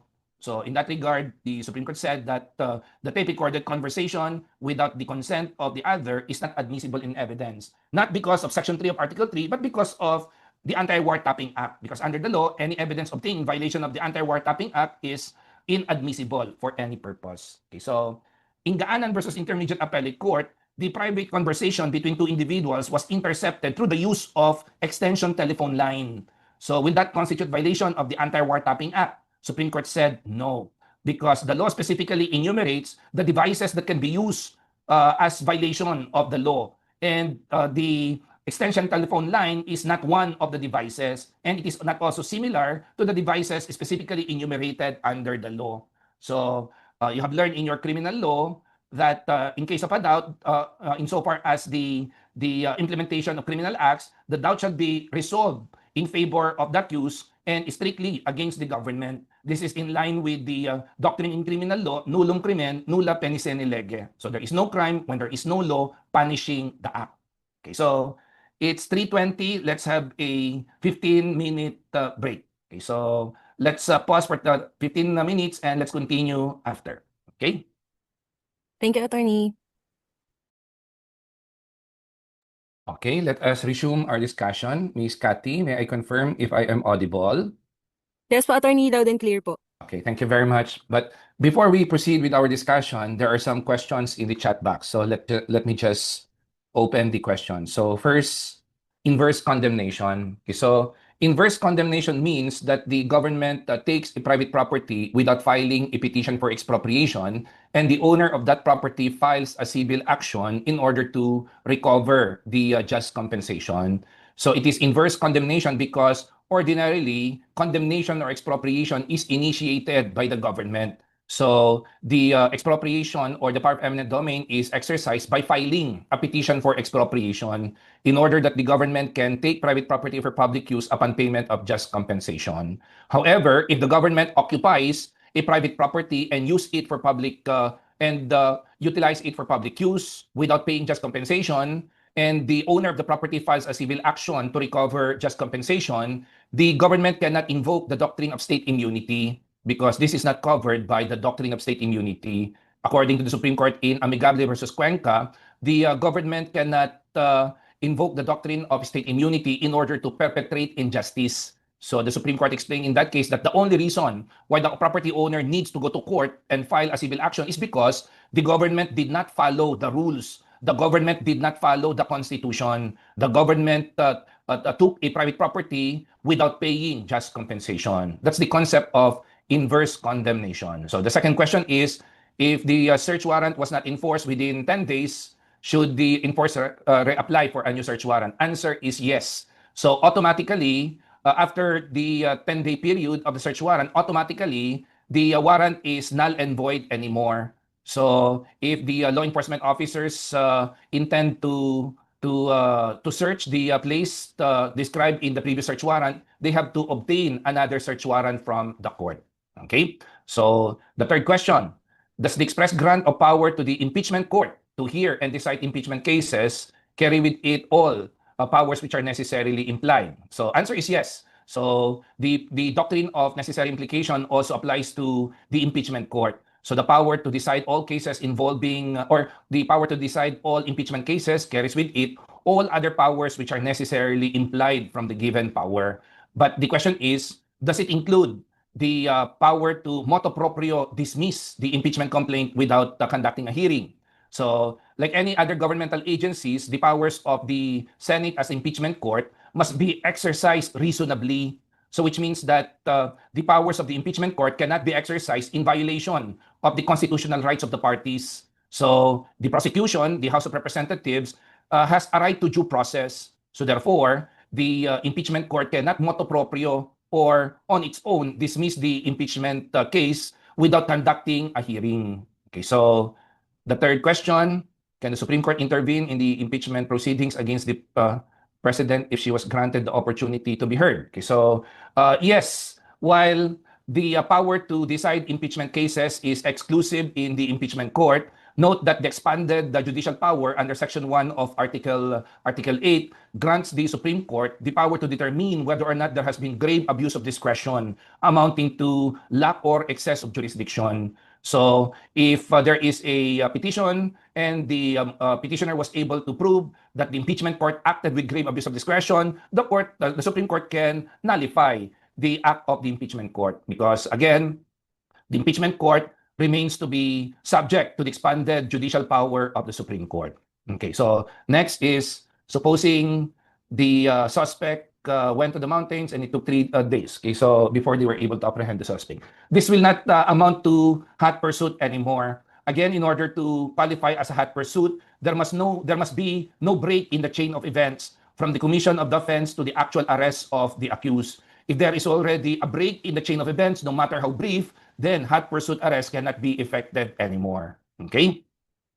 Next, is there a valid search when the offender is apprehended for violating an ordinance which imposes a fine only? Okay, so this was discussed already earlier, but nonetheless, in the case of Luz versus People, the Supreme Court did not consider the apprehension of an offender for violation of a traffic ordinance, which is punishable by fine, as an arrest. Again, in order that the apprehension for violation of a penal law may qualify as an arrest, the restraint on the person must be more or less indefinite or permanent, because as defined under Section 1 of Rule 113, the objective of the arrest is to take into custody the person arrested in order that he may be bound to answer for a criminal offense. In cases when the penalty for the offense charge is only a fine, under the rules of court, arrest is not required. So, which means that the apprehension cannot qualify as an arrest. So again, in Luz versus People, the Supreme Court did not consider the apprehension of the accused for violation of the traffic ordinance as an arrest. So therefore, the search effected thereafter was not considered the Supreme Court as search incident to a lawful arrest. Okay, so next, what if the government takes private property, but the property owner does not want, sorry, what if government took private property, but government mag-expropriate? Okay, so I'm assuming that the government did not file a petition for expropriation, but the government occupied the property. So the question is, can the owner of the property file an ejectment suit against the government? So yes, it is within the prerogative of the property owner to eject the government, because the government is also a trespasser. So the government can only occupy a property through a petition for expropriation. Note that under Rule 67, in order that the government can occupy the property sought to be expropriated, the government needs to deposit a bond equivalent to the assessment value of the property for tax purposes. So again, if the government did not file a petition for expropriation, that would be an invalid exercise of the power of eminent domain. So therefore, the government is also a trespasser. Okay, so next is that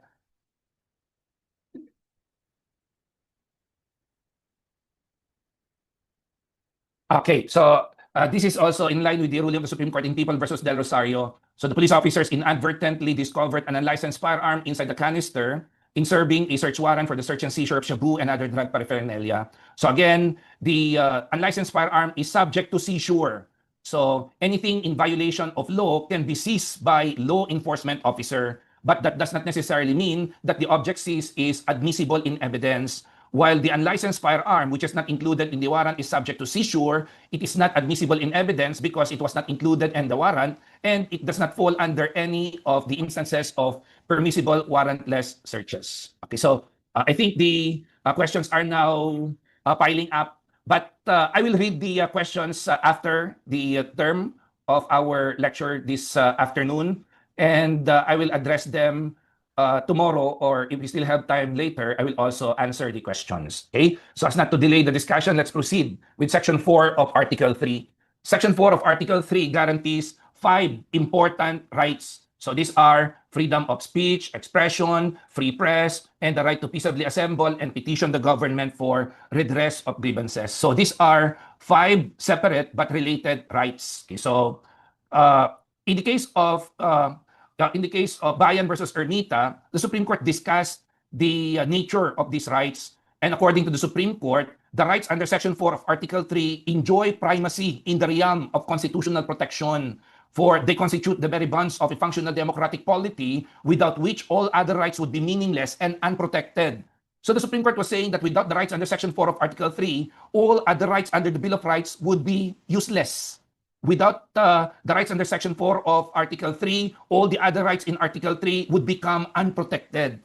So why? Why are the rights in Section 4 of Article 3 very important to the extent that without Section 4 of Article 3, all other rights would be meaningless and unprotected? In the case of Diocese of Bacolod versus Comelec, the Supreme Court said that speech may be inextricably linked to the freedom itself. When we say freedom, this refers to liberties. So collectively, the rights under Article 3 of Article 3 may be considered as freedom, liberty. And the Supreme Court said in Diocese of Bacolod versus Comelec that speech may be inextricably linked with the freedom itself, because the right to think is the beginning of a freedom, and speech must be protected from the government because speech is the beginning of thought. So the Supreme Court was saying that all freedoms start from the right to think. So all liberties start from the right to think. But the right to think starts from the right to free speech. So that's the reason why the rights under Section 4 of Article 3 are very important in our jurisdiction. If they are important, why are they just treated in a single constitutional provision? If they are important, they should have been provided for separately in different sections of Article 3. Okay, so this question was answered in the Supreme Court in Reyes versus Bagaching. According to the Supreme Court in Reyes versus Bagaching, it was not by accident or coincidence that the rights under Section 4 of Article 3 are treated only in one single constitutional provisions. The Supreme Court said that while these rights are independent, they are inseparable. So they cannot be separated from each other. So while they are not identical, they are inseparable, said the Supreme Court. Okay, so in the case of Diocese of Bacolod versus Comelec, the Supreme Court dissected Section 4 of Article 3 word for word, phrase by phrase, in order to interpret the extent of the constitutional guarantee. And the first phrase interpreted by the Supreme Court in that case is the phrase, no law shall be passed. Okay, so the public respondent contended that the term law under Section 4 of Article 3 should be interpreted to mean legislative act. So Section 4, according to the public respondent, is only a restraint against the Congress.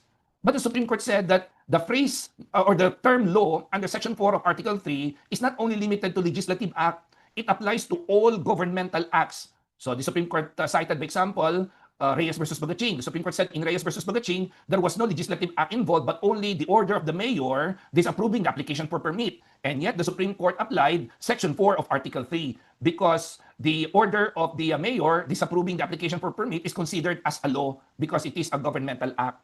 In the case of ABS-CBN versus COMELEC, there was no legislative act involved, but only regulation of the COMELEC.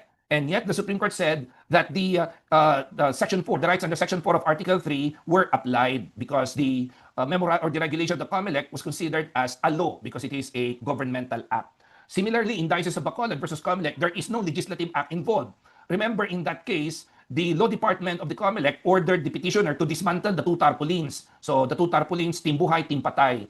So Team Buhay, in the tarpaulin of Team Buhay, there is a list of names of members of Congress who oppose the RH law, reproductive health law. Team Patay, list of members of Congress who supported the RH law. So the law department of the COMELEC said dismantle the two tarpaulins because they do not comply with the size requirement of election materials. So the public respondent contended that Section 4 of Article 3 cannot be applied because there is no legislative act involved.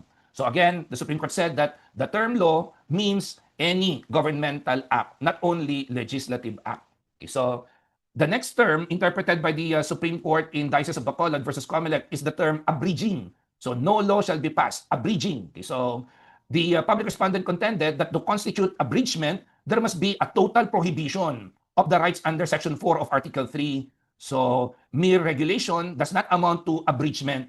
But the Supreme Court said that any regulation that affects the rights under Section 4 of Article 3 amount to abridgment, even if there is no total or absolute prohibition. So even the imposition of limitation or restriction may be considered as abridgment.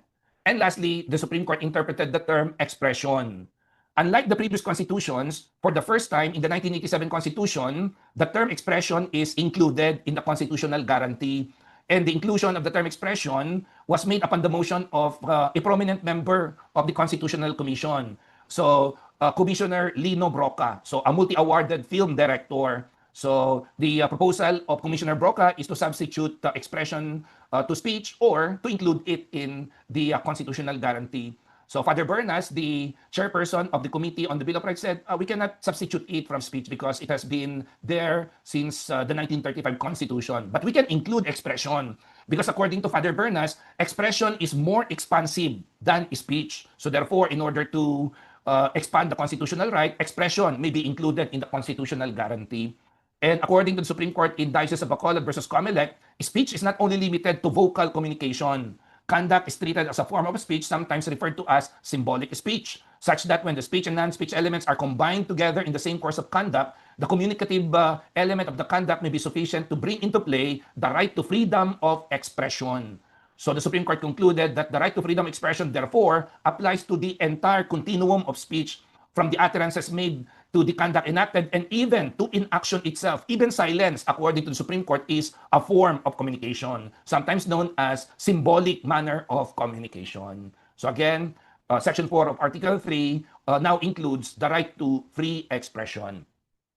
In the case of Diocese of Bacolod versus COMELEC, the Supreme Court discussed 6 schools of thought or theories that highlight the need to protect the rights under Section 4 of Article 3. And these are theory of deliberative democracy, concept of marketplace of ideas, speech that enhances human dignity, speech as a marker of group identity, the free speech as a protection of the minority, and the safety valve theory.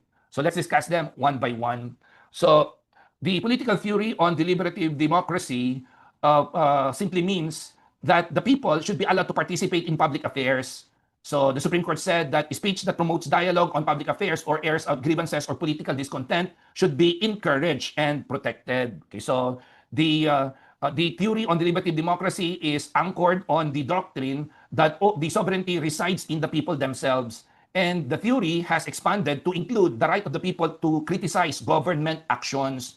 So criticisms of government action are protected speeches under the theory of deliberative democracy. But not all criticisms are protected by the Constitution. The Supreme Court ruled that for criticisms of government actions to be protected, the criticisms must be specific and therefore constructive. It must be reasoned or tempered, and not only a general condemnation of the entire government setup. So that is the form of criticism which is protected by the Constitution. In the case of U.S. versus Bustos, the Supreme Court compared criticism to a surgical instrument. the Supreme Court compared criticism of government action as protected speeches to a scalpel. So the Supreme Court said that the interest of the public demand the full disclosure or full discussion of public affairs. Complete liberty to comment on the conduct of public men is a scalpel in the case of free speech. The sharp incision of its probe relieves the abscesses of officialdom. Men in public life may suffer under a hostile or unjust accusation, but their wounds can be assuaged with a balm of a clear conscience. So again, the Supreme Court compared criticism of government action as protected speech to a scalpel. So a scalpel, again, is a surgical instrument. Doctors use a scalpel in order to cut through the flesh of the patient. Definitely, by cutting through the flesh of the patient will get hurt. But the purpose of the doctors in cutting through the flesh of the patient is not to subject him into pain, but to expose the disease with the end in view of curing it. Similarly, criticisms of government actions may hurt the government officer criticized, but to be protected by the Constitution, the objective of the criticism is not to humiliate the public officer, but to expose the social disease with the end in view of providing a solution. So again, criticism is like a scalpel. It is used in order to expose social problems with the end in view of providing a solution or a cure. Criticism of government actions as protected speech is also applicable to court decisions or to the courts of justice. So in U.S. versus Bustos and in People versus Alarcon, the public officers criticized in both cases are judicial officers. In the case of U.S. versus Bustos, Justice of the Peace, equivalent to municipal MTC judges today.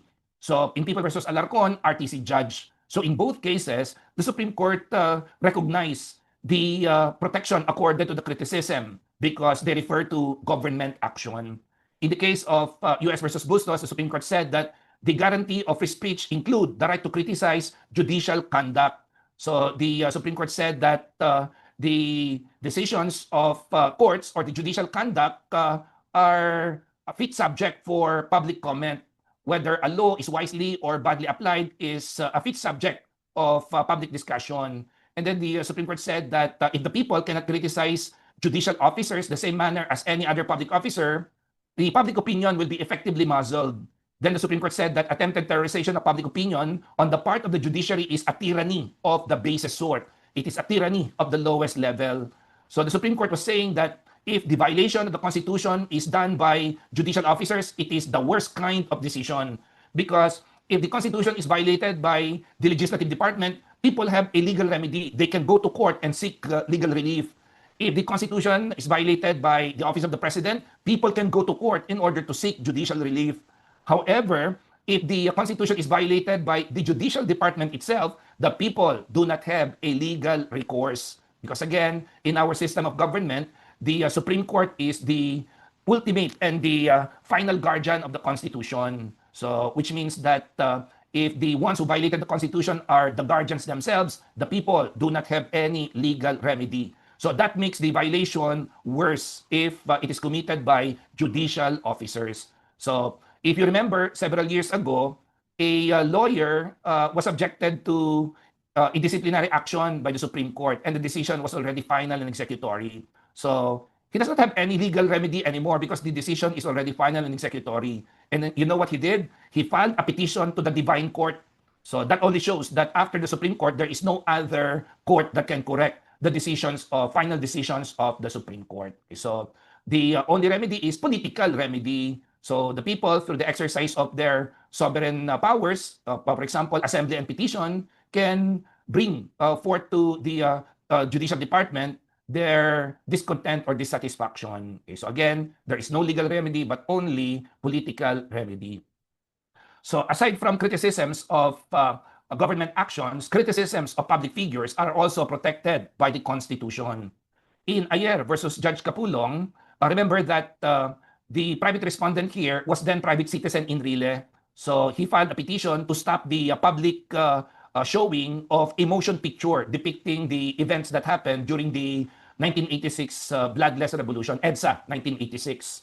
So according to him, the depiction of his participation in the motion picture is unconstitutional because he did not give his consent. And he cannot be included in the motion picture because he is not a government officer at that time. But the Supreme Court said that while the private respondent may be a private citizen at that time, he's not just an ordinary private citizen. he is a public figure.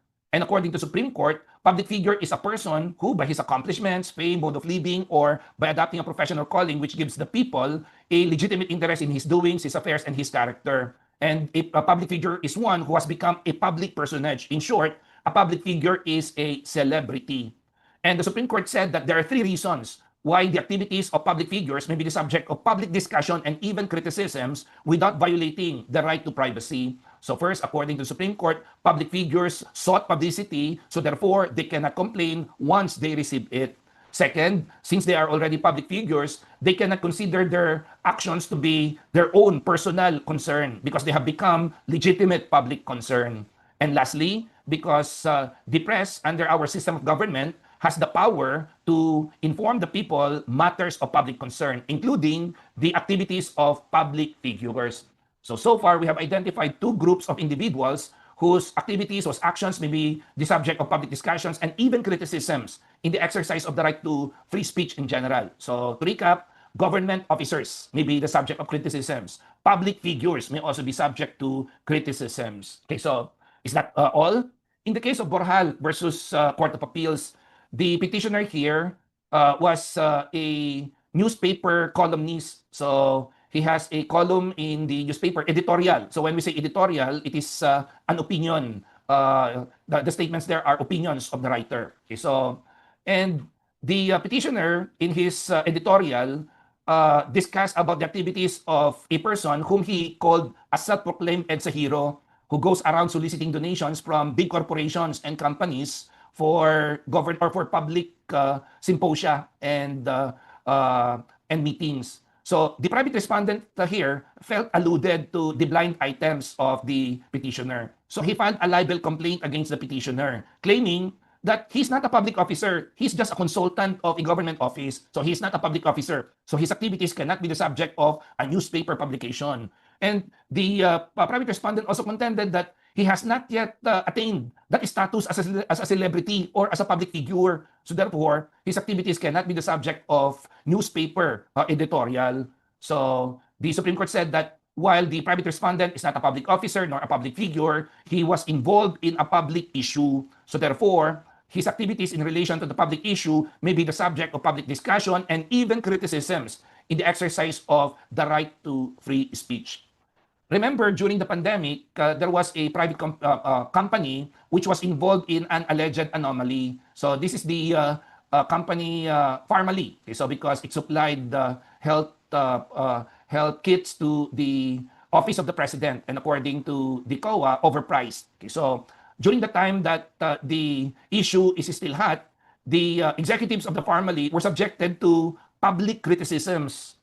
So can they claim that the people do not have a right to discuss their lifestyle because they are not public officers, they are not even celebrities or public figures? Answer is no. Applying the principle in Borjal versus Court of Appeals, while the executives of Pharmaly are not public officers nor public figures, they are involved in a public issue. Therefore, their activities may be the subject of public discussions and even criticisms in the exercise of the right to free speech. Okay. Corollary to the right to free speech is the doctrine of privileged communication. In the case of US versus Bustos, the Supreme Court said that the principle of privileged communication rests on public policy and looks to the free and unfettered discussion of public affairs, although on some occasions, it may afford immunity to the evil-disposed and the malignant slanderer. So, privileged communication simply means that the communication may be defamatory, but the speaker cannot be subjected to any liability because the communication is privileged in character. According to the Supreme Court in US versus Bustos, there are two kinds of privileged communication. We have the absolute and qualified privileged communication. The only difference between absolute and qualified privileged communication is the effect of the presence of malice. In an absolute privileged communication, even if the defamatory statement was made in bad faith or with malice, the speaker remains to be immune from any liability. However, in qualified privileged communication, the immunity will only apply for as long as the defamatory statement was made in good faith or with justifiable motive. Okay, so again, that's the difference between absolute and the qualified privileged communication. Supposing during the session of the Senate, a senator who incidentally is a member of the bar delivered a speech. And during her speech, she said that I am not angry, I am irate, I am homicidal, I am suicidal, I am foaming in the mouth, and I'm not only that. I feel like throwing up to be living my middle years in a country of this nature. And then she said, I spit on the face of Chief Justice Arteri Panganiban and his cohorts in the Supreme Court. I am no longer interested as Chief Justice of the Supreme Court if I were to be surrounded by idiots. I would rather be in another environment, but not in a Supreme Court of idiots. So, can that member of the Senate, who is a lawyer, may be disbarred or disciplined by the Supreme Court as a member of the bar? So, in the case of Pobre versus Defensor Santiago, the Supreme Court quite lengthily discussed the responsibilities of the respondent as a member of the bar. So, the Supreme Court said that, Senator Santiago, you have been a lawyer for a long time and you have been an RTC judge. You know that you cannot make those statements against the members of the Supreme Court. But in the end, after discussing the Code of Professional Responsibility, the Supreme Court said, well, we can only remind you of your duties as member of the bar. We cannot impose any sanction against you because you are a senator. So this is in line with Section 11 of Article 6. So the parliamentary immunity of speech. So the parliamentary immunity of speech under Section 11 of Article 3 is an absolute privileged communication. Even if the defamatory statement is brimming with malice, even if it is done in bad faith, the speaker is absolutely, or the speaker is immune from legal action. The speaker can only be held liable by the House to which the speaker belongs. So this is the meaning of that phrase in Section 11 of Article 6, in any other place. So note under Section 11 of Article 6, no member shall be held liable in any other place for any speech or debate made in Congress or in any committee thereof.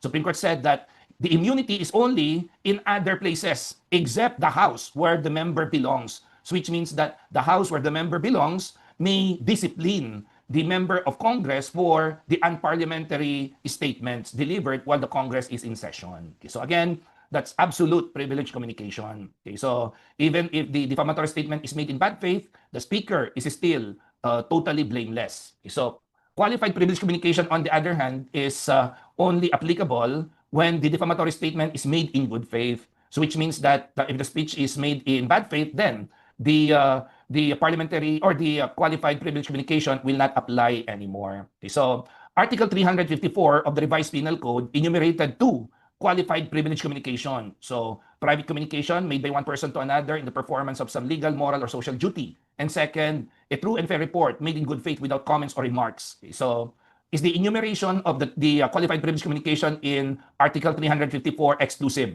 In Borjal versus Court of Appeals, the Supreme Court said no. Because the Supreme Court said that the Revised Penal Code is not the source or the genesis of the doctrine of qualified privileged communication. So, the doctrine of qualified privileged communication originates from the Constitution itself. So therefore, aside from the Revised Penal Code, there may also be other instances of qualified privileged communication. So in that regard, the Supreme Court said that fair commentaries on public affairs is also another kind of qualified privileged communication. Okay, so let's go to the concept of marketplace of ideas. This school of thought was articulated by Justice Holmes. According to Justice Holmes, when men have realized that time has upset many fighting fates, they may come to believe, even more than they believe, the very foundation of their own conduct, that the ultimate good desired is better reached in the free trade in ideas, and that the ultimate test of truth is the power of the thought to get itself accepted in the competition in the market, where truth is the only basis upon which their wishes can safely be carried out. According to the Supreme Court, the way this concept works is that the exposure to the ideas of others would allow one to consider, test, and develop their own conclusion. So a healthy marketplace of ideas is constantly shaping new ones. According to the Supreme Court, the marketplace of ideas is still the best alternative for violence. Okay, so in order to better understand the concept of marketplace of ideas, we can compare it to a competition. So speech under the marketplace of ideas is like the ultimate fighting championship. So for those who are familiar with the competition, in UFC, all the best fighters of the world are being pitted against each other. And the last man standing shall be crowned as the ultimate fighting champion. Similarly, in the marketplace of ideas, or opinions are required to be discussed publicly so that the people can determine what is the best opinion. And the opinion which is accepted by majority of the people should be considered as the best truth. Note that it can only be considered as best truth because each opinion is true. So, which means that there can be no absolute truth in one opinion. So only the opinion accepted by the majority may be considered as the best truth. So in the case of Iglesia ni Cristo versus Court of Appeals, the Supreme Court said that when luxury of time permits, speech should be met by more speech, for it is the spark of colliding ideas and the heat of opposing interests that can fan the embers of truth. So the Supreme Court was saying in that case that truth will only emerge when two opposing forces collide. So again, under the marketplace of ideas, all opinions must be discussed publicly so that the people can determine the best truth. Okay, so let's go to another a theory. Speech enhances human dignity.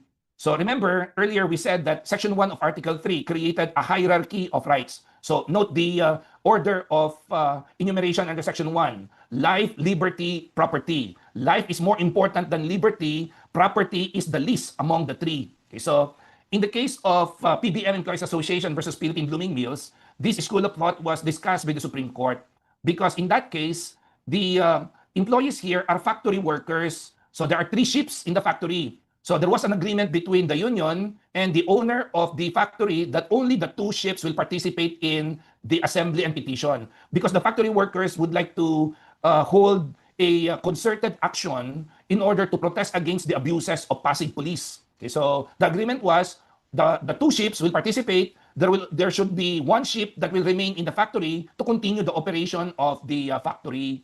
But all the three ships participated, so which resulted in the work stoppage in the factory. So because of that, all the employees who participated in the assembly were dismissed by the employer. So remember that the owner of the factory also has a right. He has a right to ensure the continued operation of the factory, and this is a property right. On the other hand, the factory workers have a right to participate in the concerted action in order to protest against the abuses of Pasig police. So they have a right to participate in an assembly and petition. So there are two conflicting rights. So which of these two conflicting rights will prevail? Supreme Court said that the right to assembly and petition will prevail over the property right of the factory owner. Because the Supreme Court said that the rights under Section 4 of Article 3 can be considered as human rights, and human rights are imprescriptible, while property rights can be lost through the passage of time. Likewise, according to Supreme Court, property rights can be regulated provided that the regulation satisfies the two tests, lawful subject, lawful means. On the other hand, the rights under Section 4 of Article 3 can only be regulated if there is a clear and present danger of a substantive evil that the state can prevent or upon compliance with the O'Brien test. So which means that the test for a valid regulation of the rights under Section 4 of Article 3 is stricter than the test to determine valid regulation of property rights. So again, speech enhances human dignity, and speech is a means of assuring individual fulfillment. Okay, so next school of thought is speech as a marker of group identity.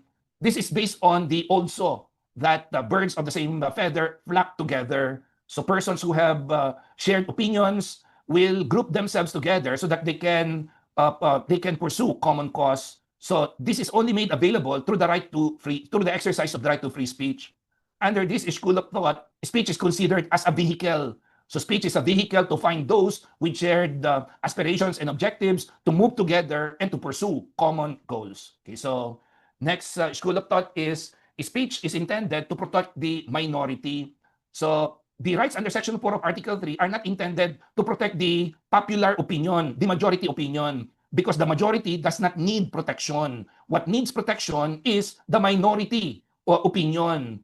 Okay, so by practical analogy, we can compare the rights under Section 4 of Article 3 to a microphone. A microphone is not needed by one who has overwhelming voice, because even without microphone, that person's voice can be heard because his voice is already overwhelming. Microphone is needed by one whose voice could hardly be heard. So in that regard, the right to free speech is important, not for the majority, but for the minority who are mostly voiceless or those who are in the fringes of the society. Okay? And lastly, the Supreme Court also discussed the safety valve theory.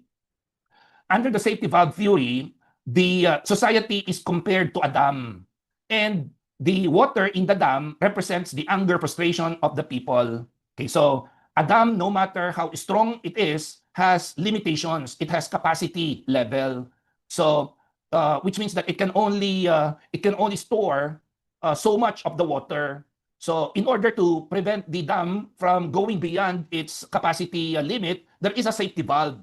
So that safety valve will be opened in order to regulate the level of water. Because if there is no safety valve, there is no other way for that dam but to collapse.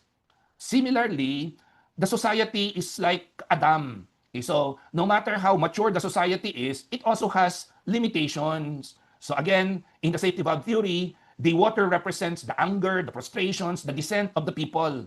So like the dam, the society can hold only so much of the dissent and frustrations.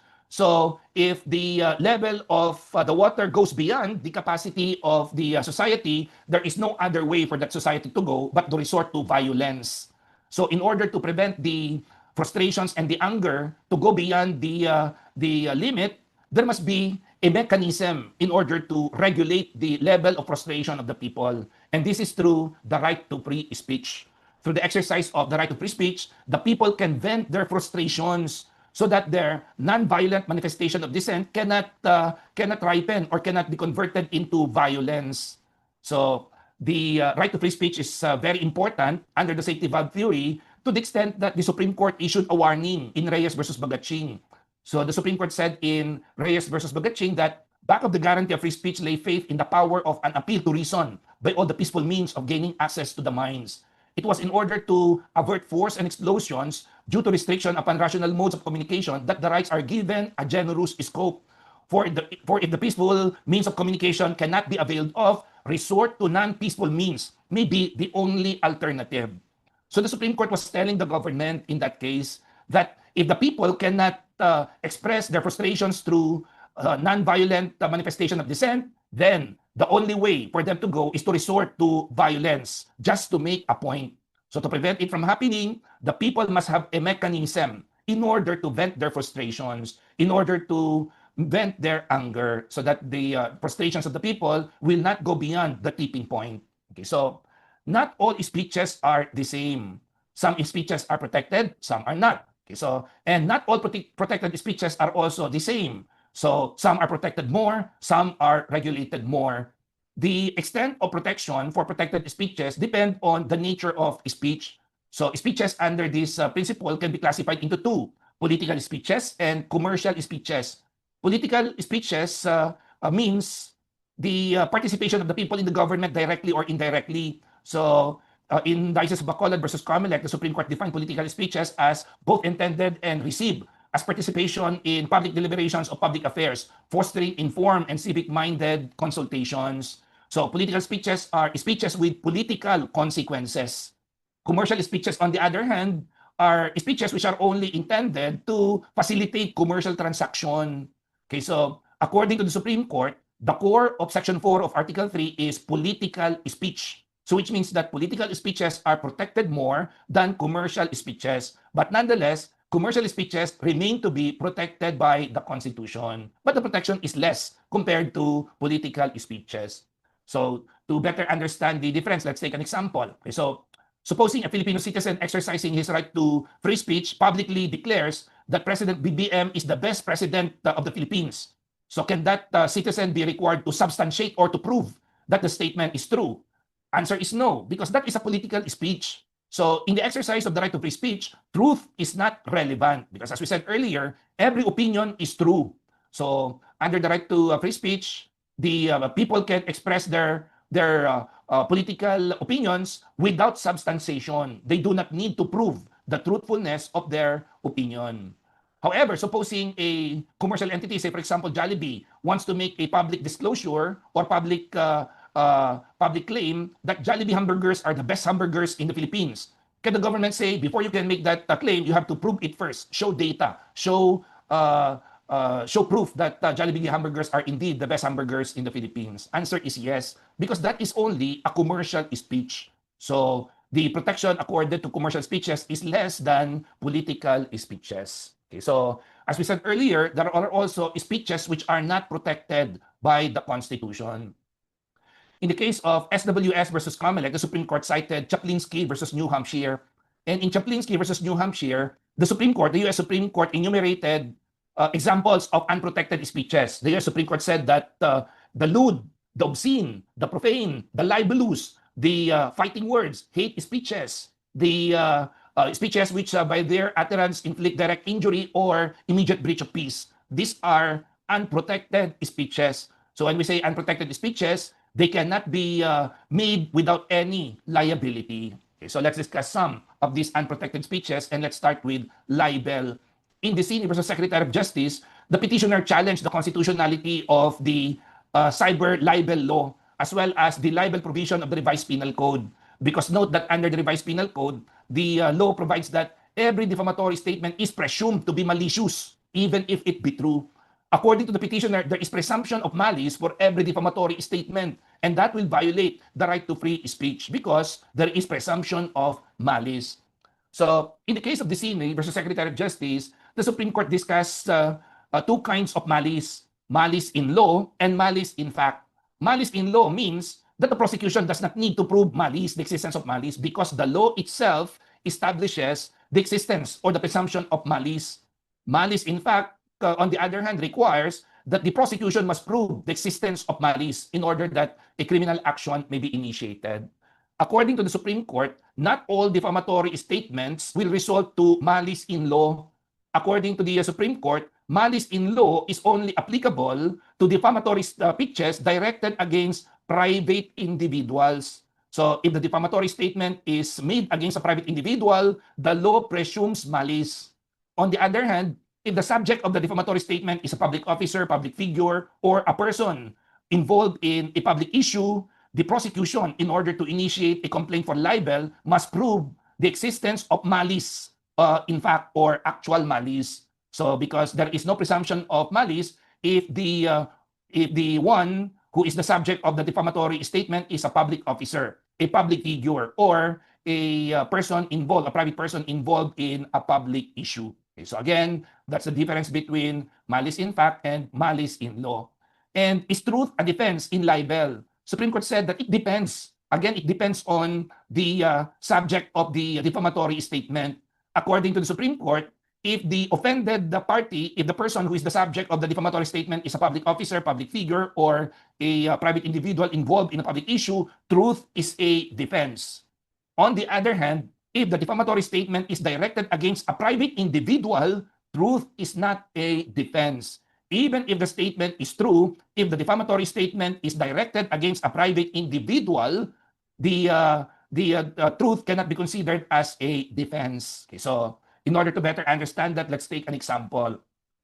Supposing A is a newspaper reporter, okay, so he discusses the activities of his neighbor B, and let us say that B is a public officer. Let us just say that B is the Secretary of the Department of Public Works and Highway.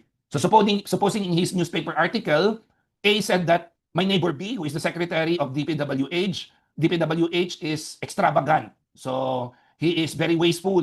He uses his funds for things that do not matter. And he's also, I suspect, supposing A said that, I suspect that the funds being used by A belong to the government. Okay, so first, are the statements of A defamatory? Of course, they are defamatory. So supposing B filed a libel complaint against A, can A, as a defense, prove the truthfulness of his statement? Answer is yes, because truth is a defense when the defamatory imputation is directed against a public officer or a public figure or a private individual involved in a public issue. But supposing, in the given example, B is not a public officer but an ordinary private individual. Say, for example, B is the head of a private company. Say, for example, a FMCG company. So, supposing in his newspaper article, he said that my neighbor B, who is the head of a multinational FMCG, is very inconsiderate. And I suspect that he's using the funds of his company. So, first, is the statement defamatory? Of course, because it is imputing a vice or defect. Can B, as a defense in a libel complaint filed, or can A rather, as a defense in a libel complaint filed by B, prove the truthfulness of his statements? Answer is no, because B in the given problem is a private individual and proof of truth is irrelevant if the subject of the defamatory statement is an ordinary private individual. Okay, so next unprotected speech is obscenity. In the case of PETA versus Court of Appeals, the Supreme Court discussed the evolution of obscenity from People versus Cottinger to Gonzalez versus Calo Katikbak, and then finally to Miller versus California. So People versus Cottinger involves a photographer. So he took pictures of indigenous peoples in their natural condition, and some of these pictures show the indigenous peoples without clothes. So the pictures were considered as obscene by the government. But the Supreme Court said no. We have to, in determining the question of obscenity, we have to determine whether the pictures shock the ordinary sense of an individual. The Supreme Court said that the accused here only took the pictures of the indigenous peoples in their natural condition. So which means that if a person goes to the place of these indigenous people, they will see the indigenous peoples under that condition. So therefore, not obscene according to the Supreme Court. In Gonzalez versus Calo Katigbak, this is a case involving a motion picture, which was declared for adults only with cuts. So the MTRCB cut different parts of the motion picture on the ground that they depict sexual activities or sexual intercourse. But the Supreme Court said that to determine obscenity, the court must not only view certain passages or isolated parts of the work. So the government must determine the work as a whole, not only isolated parts of the work. Okay, so according to the Supreme Court, the latest word when it comes to obscenity in the case of PETA versus Court of Appeals was that laid down by the U.S. Supreme Court in the case of Miller versus California. In Miller versus California, the private respondent here was a publisher of illustrated books, adult books. So the illustrated books of the private respondent discuss sexual activities, orgies, woman to woman, man to man. So, and the private respondent here sends unsolicited advertisement of his illustrated books to residents of California. So the petitioners here are saying that the works of the private respondent are obscene or smut. Okay, so, and the U.S. Supreme Court laid down 3 standards in determining whether the work is obscene or a wholesome article. So the U.S. Supreme Court said that the tests include that the average contemporary person or the work viewed by average community person in order to be considered as obscene must appeal to the prurient interest.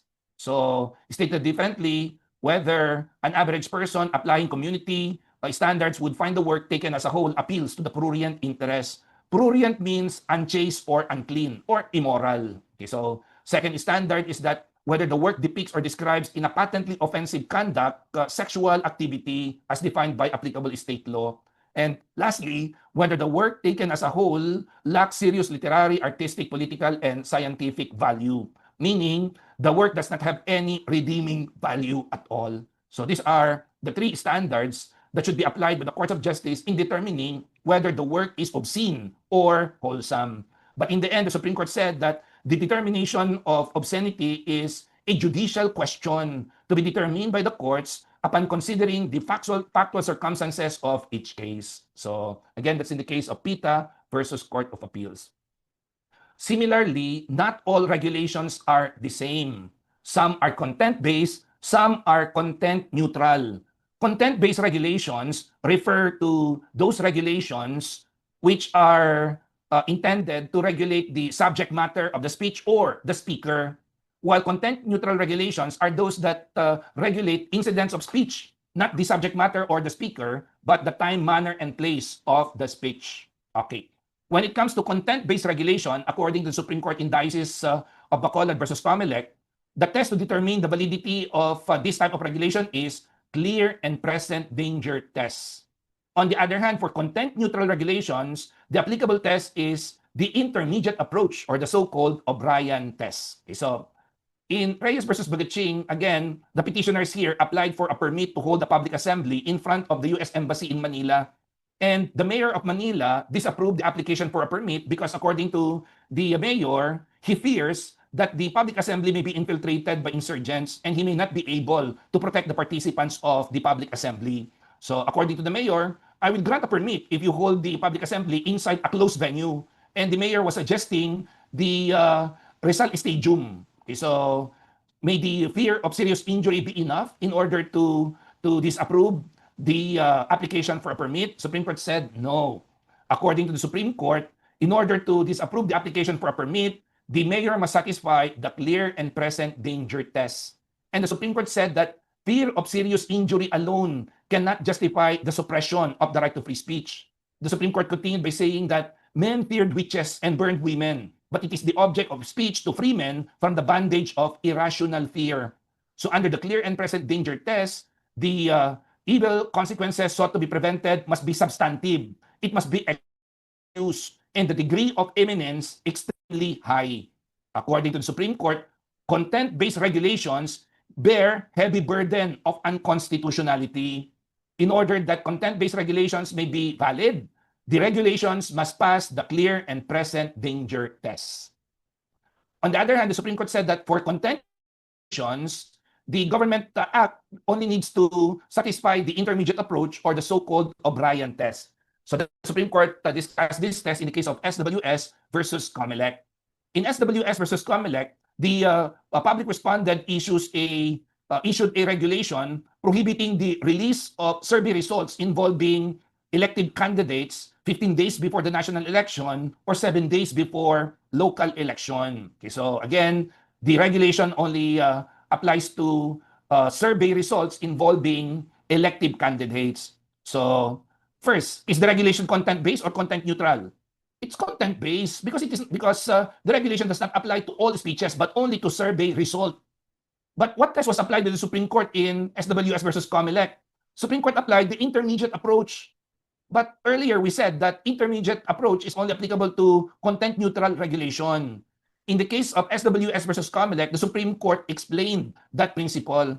According to the Supreme Court, clear and present danger test is only applicable to content-based regulations which are penal in character. For example, inciting to rebellion, inciting to terrorism. These are content-based regulations which are penal in character. But content-based regulations which are not penal and content-neutral regulations are subject to the intermediate approach or the O'Brien test. So that was the clarification of the Supreme Court in the case of SWS versus COMELEC. Again, to repeat, clear and present danger test is applicable to content-based regulations which are criminal or penal in character. The intermediate approach or O'Brien test is applicable to content-based regulations which are penal and content-neutral regulations. And under the intermediate approach, there are 4 conditions in order that the government regulation is valid. First, that it must be within the constitutional power of the government. Second, that it furthers an important government interest. Third, that the governmental interest is unrelated to the suppression of free speech. And lastly, the incidental suppression of the right to free speech is no greater than what is required in order to achieve the legitimate governmental objective. So let's apply these 4 conditions in the case of SWS versus COMELEC. Again, the government regulation here purports to prohibit the release of survey results involving elective candidates 15 days before the election and 7 days before local election. So the first 2 conditions, the regulation must be within the constitutional power of the government and it must further an important governmental interest.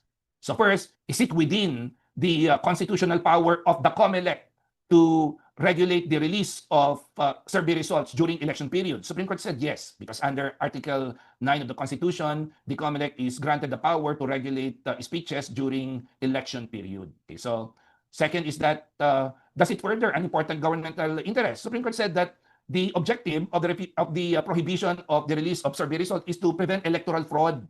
So is that a government interest? Supreme Court said yes. So the first 2 conditions were satisfied. So the third and fourth condition, according to Supreme Court, were not satisfied because the Supreme Court said that So the Supreme Court said that the suppression of the free speech is the main objective of the governmental regulations, which means that it is the direct objective, not only indirect but direct. And lastly, the suppression of the right to free speech is not narrowly drawn, meaning that there are other mechanisms by which the government can achieve its governmental purpose. So the Supreme Court said that if the objective of the regulation is to prevent electoral fraud, then instead of suppressing the right to free speech, the government must prosecute election offenses. So in that regard, the Supreme Court declared unconstitutional that regulation in SWS versus COMELEC. Okay. Okay, so the students have a right to free speech, assembly, and petition under Section 4 of Article 3 inside the university campus. Answer is no. Because again, the rights under Section 4 of Article 3 can only be invoked against the government. So which means that to validly exercise this right, there must be a law that protects this right. Okay, so there is a law that protects campus journalism. So under the campus journalism, the students cannot be expelled solely because of the articles that, or solely because of the articles that they have written or the opinions that they have expressed. Okay, so, but does this mean that the schools do not have authority to discipline the students anymore? Okay, so in one case, in the case of Miriam College versus Court of Appeals, in Miriam College versus Court of Appeals, the private respondents here are students of the petitioner who are members of the editorial board of the school paper. And in the school paper of the petitioner at the time, there was a part where students discussed their sexual experiences. So because of that, the editorial board, the members of the editorial board were disciplined by the petitioner. According to the private respondent, under the Free Campus Journalism Law, the members of the editorial board or disciplinary actions on the members of the editorial board can only be decided by DEX or the Department of Education. That's under the law. So any complaint for articles written by editorial board of school organs can only be heard and decided by DEX. So is that exclusive? Supreme Court said no. So Supreme Court said that under the Constitution, educational institutions have academic freedom. And one aspect of academic freedom is the right of the school to determine who will be admitted in the school. And this includes the corollary power of the school to discipline the students. So in that regard, the Supreme Court said that the authority of the Department of Education cannot deprive the school the power to discipline the students. Okay, so in the case of Miriam College versus Court of Appeals, Supreme Court said that members of the editorial board of school paper can be disciplined if their works materially disrupt class activities or their works involve substantial disorder or invasion to the rights of others. Okay, so this is also laid down by the Supreme Court in Malabanan versus Ramento. So in Malabanan versus Ramento, the Supreme Court cited Tinker versus Demonet. And according to the U.S. Supreme Court, students do not share their constitutional rights at the schoolhouse gates. So which means that students can also exercise their rights even inside the campus, but subject to the authority of the school, particularly the academic freedom of the school. Okay. Let's go to assembly and petition. According to the Supreme Court in U.S. versus Bustos, assembly means the right on the part of the people to meet peaceably for consultation in respect to public affairs, while petition means that any person or group of persons can apply without fear of penalty to the appropriate branch or office of the government for redress of grievances. Okay, so according to the Supreme Court, assembly and petition are the necessary consequences of a republican institution. A republican institution is a representative government. And although it is a representative government, the people can express their desires, their aspirations, to the representatives through assembly and petition. It is through assembly and petition that the people participates in the conduct of the government. Okay, so according to the Supreme Court, in the case of Primicias versus Fugoso, the right to assembly and petition only allows the government to regulate the time, manner, and place of the assembly. Okay, so Supreme Court said that the local government units can only regulate the time, time and manner of the assembly, not the assembly itself. Okay, so assembly and petition is a concerted action. When we say concerted action, it is exercised by a number of individuals. So which means that a person cannot say that he is engaged in his right to assembly and petition if he is alone. Because again, it is a concerted right. Like assembly and petition, strike is also a concerted action. So it is exercised by a group of employees. But how do we determine whether the concerted action is a strike on the one hand or assembly on the other hand? So let's take the two cases, PBM versus PBM and De La Cruz versus Court of Appeals.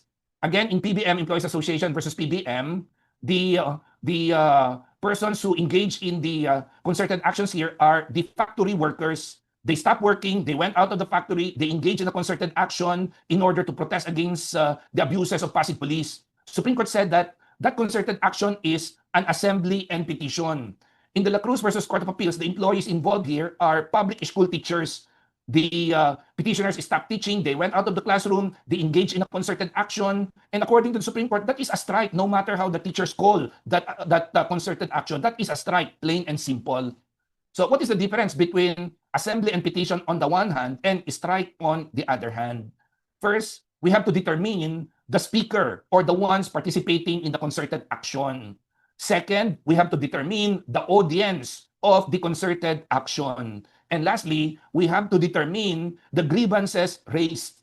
So if the ones who participate in the concerted action are employees and the concerted action is directed not against their employer, but against the government, and the grievances raised are political grievances and civil and political rights, then that concerted action is assembly and petition.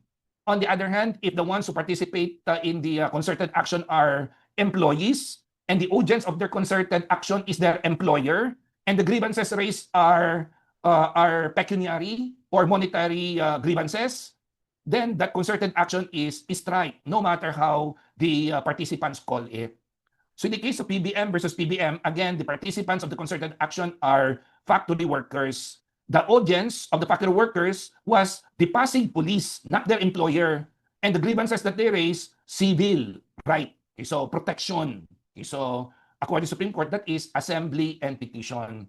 On the other hand, in the La Cruz versus Court of Appeals, the ones who participated in the concerted action are public school teachers. Their audience, the government, not as a political institution, but as an employer, because they are, again, public school teachers. And the grievances they raise are financial or economic. So higher salary, a higher bonus, better working condition. These are monetary or financial demands. Supreme Court said that is strike, plain and simple. However, the public school teachers call that concerted action. Okay, so can the government change the venue of the assembly and petition? As a general rule, no. The government can only designate alternative venue if the government satisfies the clear and present danger test. So again, in Reyes versus Bagaching, the mayor of Manila denied the application for a permit to hold public assembly in front of the U.S. Embassy. According to the mayor, he will allow the public assembly inside the Rizal Stadium, a closed venue. But the Supreme Court said that that violates the right of the petitioners to assembly and petition because the venue of the assembly and petition is also part of the message. So just imagine if the people wanted to hold assembly and petition in order to protest against Chinese incursions. So just imagine if the local government unit would say, we will not allow you to hold your assembly in front of the Chinese embassy, but we will allow you to hold your assembly in front of the Japanese embassy. So again, the place of the assembly and petition is also part of the message. So the message will be diminished or reduced if the venue is changed. So again, the local government units can only designate alternative venue if there is a clear and present danger of a substantive evil that the state has a right to prevent. Okay? So let's go to Batasang Pambansa bilang 880. So this is the Public Assembly Act. Okay, so Batas Pambansa bilang 880 is the law that regulates public assemblies. And under the law, public assemblies can be held provided that the participants have a permit to hold public assemblies. So which means that without a permit, public assemblies cannot be held. And under the law, public assembly is defined as any rally, demonstration, march, parade, procession, or any other form of mass or concerted action held in a public place. So in order that the assembly may be considered as a public assembly, the concerted action must be held in a public place. And public place is defined under the law as any street, any road, avenue, bridge, or park, or other open space of public ownership. So again, if the assembly is to be held in a private place, that's not public assembly because public assembly is a concerted action held in a public place. So in a matter of redundancy, the law exempts from the requirement of a permit assemblies in private places. Note that permit is only required for public assemblies, and public assemblies are assemblies held in public places. But nonetheless, the law exempts from the requirement of a permit assemblies held in private places. So in the first place, they are not required to be, they do not require permit because they are not public assemblies. But nonetheless, the law exempts it from the requirement of a permit. So the ones who participate in the assembly only need the consent of the owner of the private property. So other public assemblies not required to obtain a permit. Public assemblies in freedom parks, under the law, all local government units are required within 6 months from the effectivity of the law to enact or to pass an ordinance designating their respective freedom parks. In the case of Bayan versus Ermita, the Supreme Court noted that after more than 2 decades from the effectivity of the Batas Pambansa Bilang 880, there were only 2 freedom parks constituted by 2 local government units. And one of these freedom parks was even converted into a golf course. So according to Supreme Court, the only freedom parks constituted by ordinance are the Sunken Garden in Manila. So not in UP, Diliman, but in front of the Manila City Hall, which is now the Intramuros Golf Course that used to be a freedom park. And the only remaining freedom park is the Fuente de Osmeña in Cebu.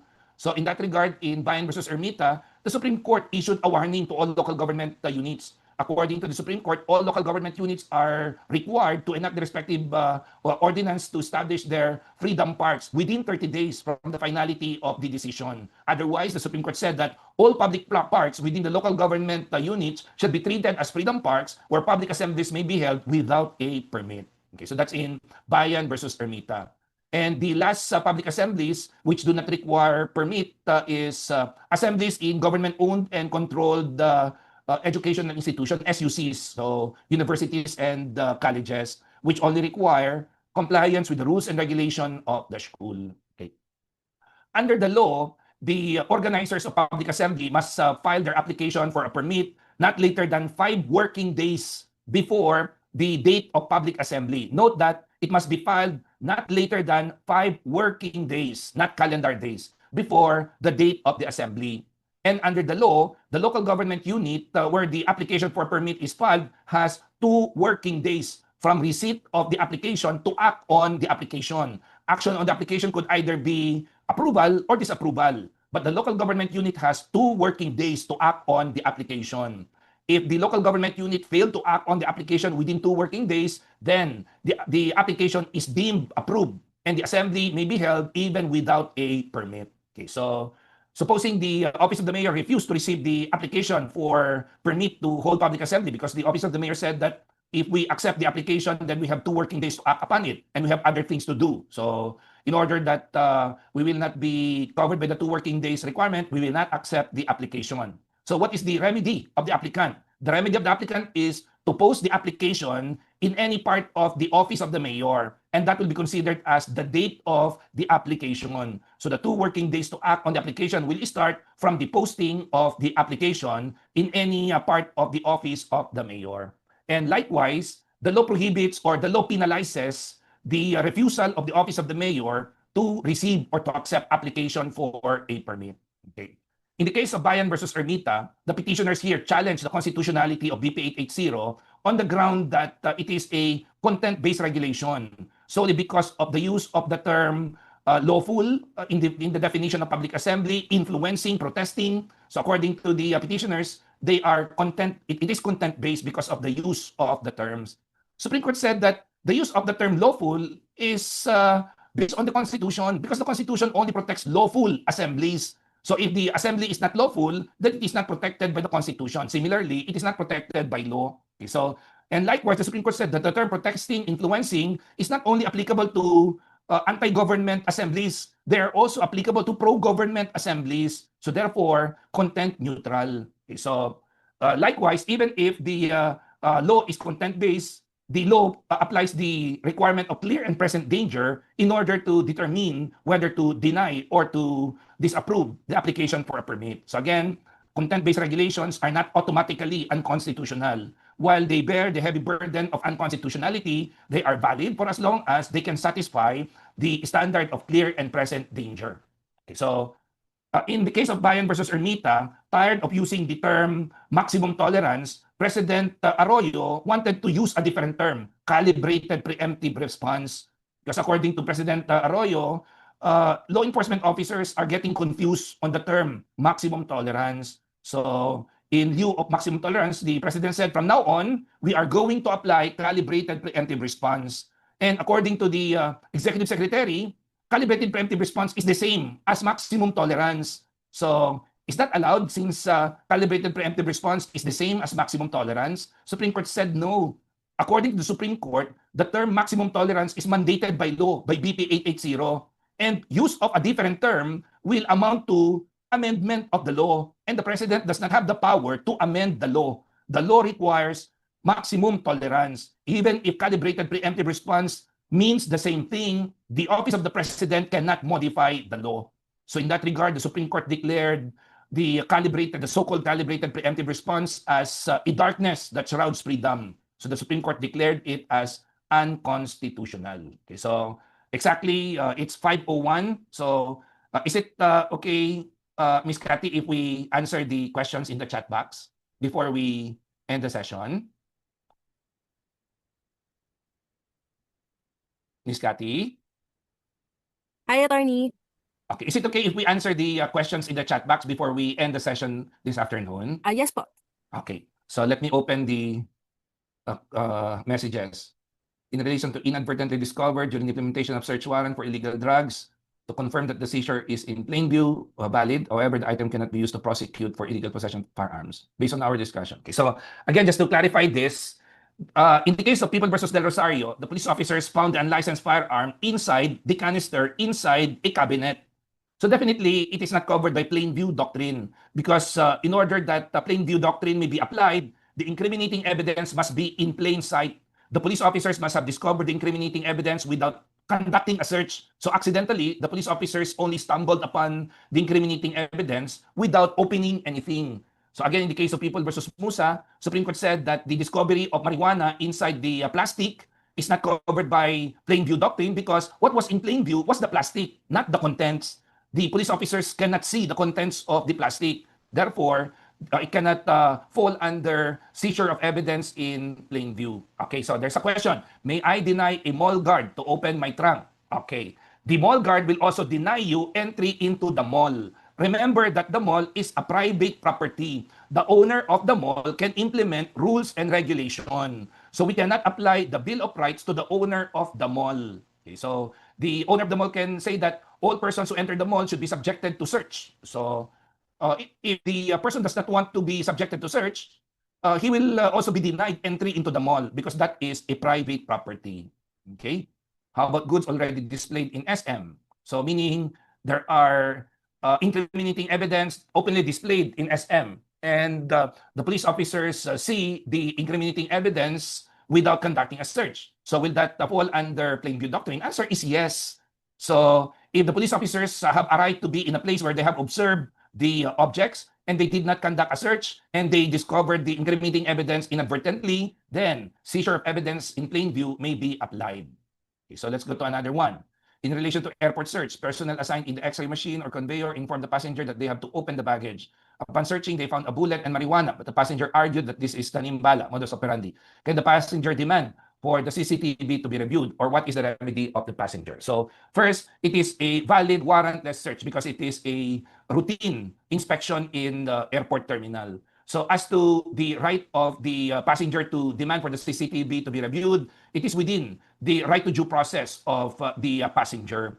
So the passenger can say that as depends, I have to review the CCTV record so that I can show that the bullets were only planted by the airport personnel. Again, this is an evidentiary matter, and the regulation of this procedure will be determined by the court whether the request of the passenger is reasonable or unreasonable.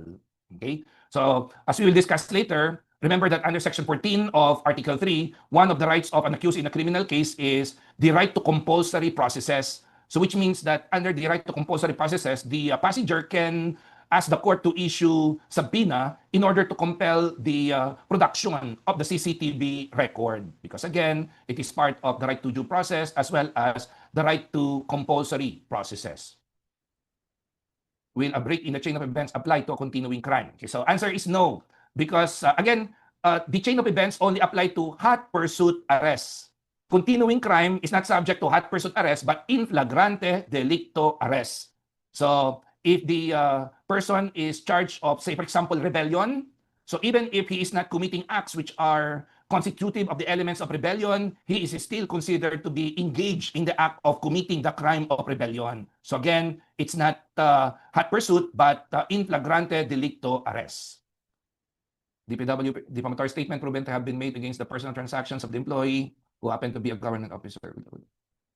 Okay, so again, rule as a defense is applicable only when the defamatory statement is directed against a public officer or a public figure or an individual which is who is involved in a public issue.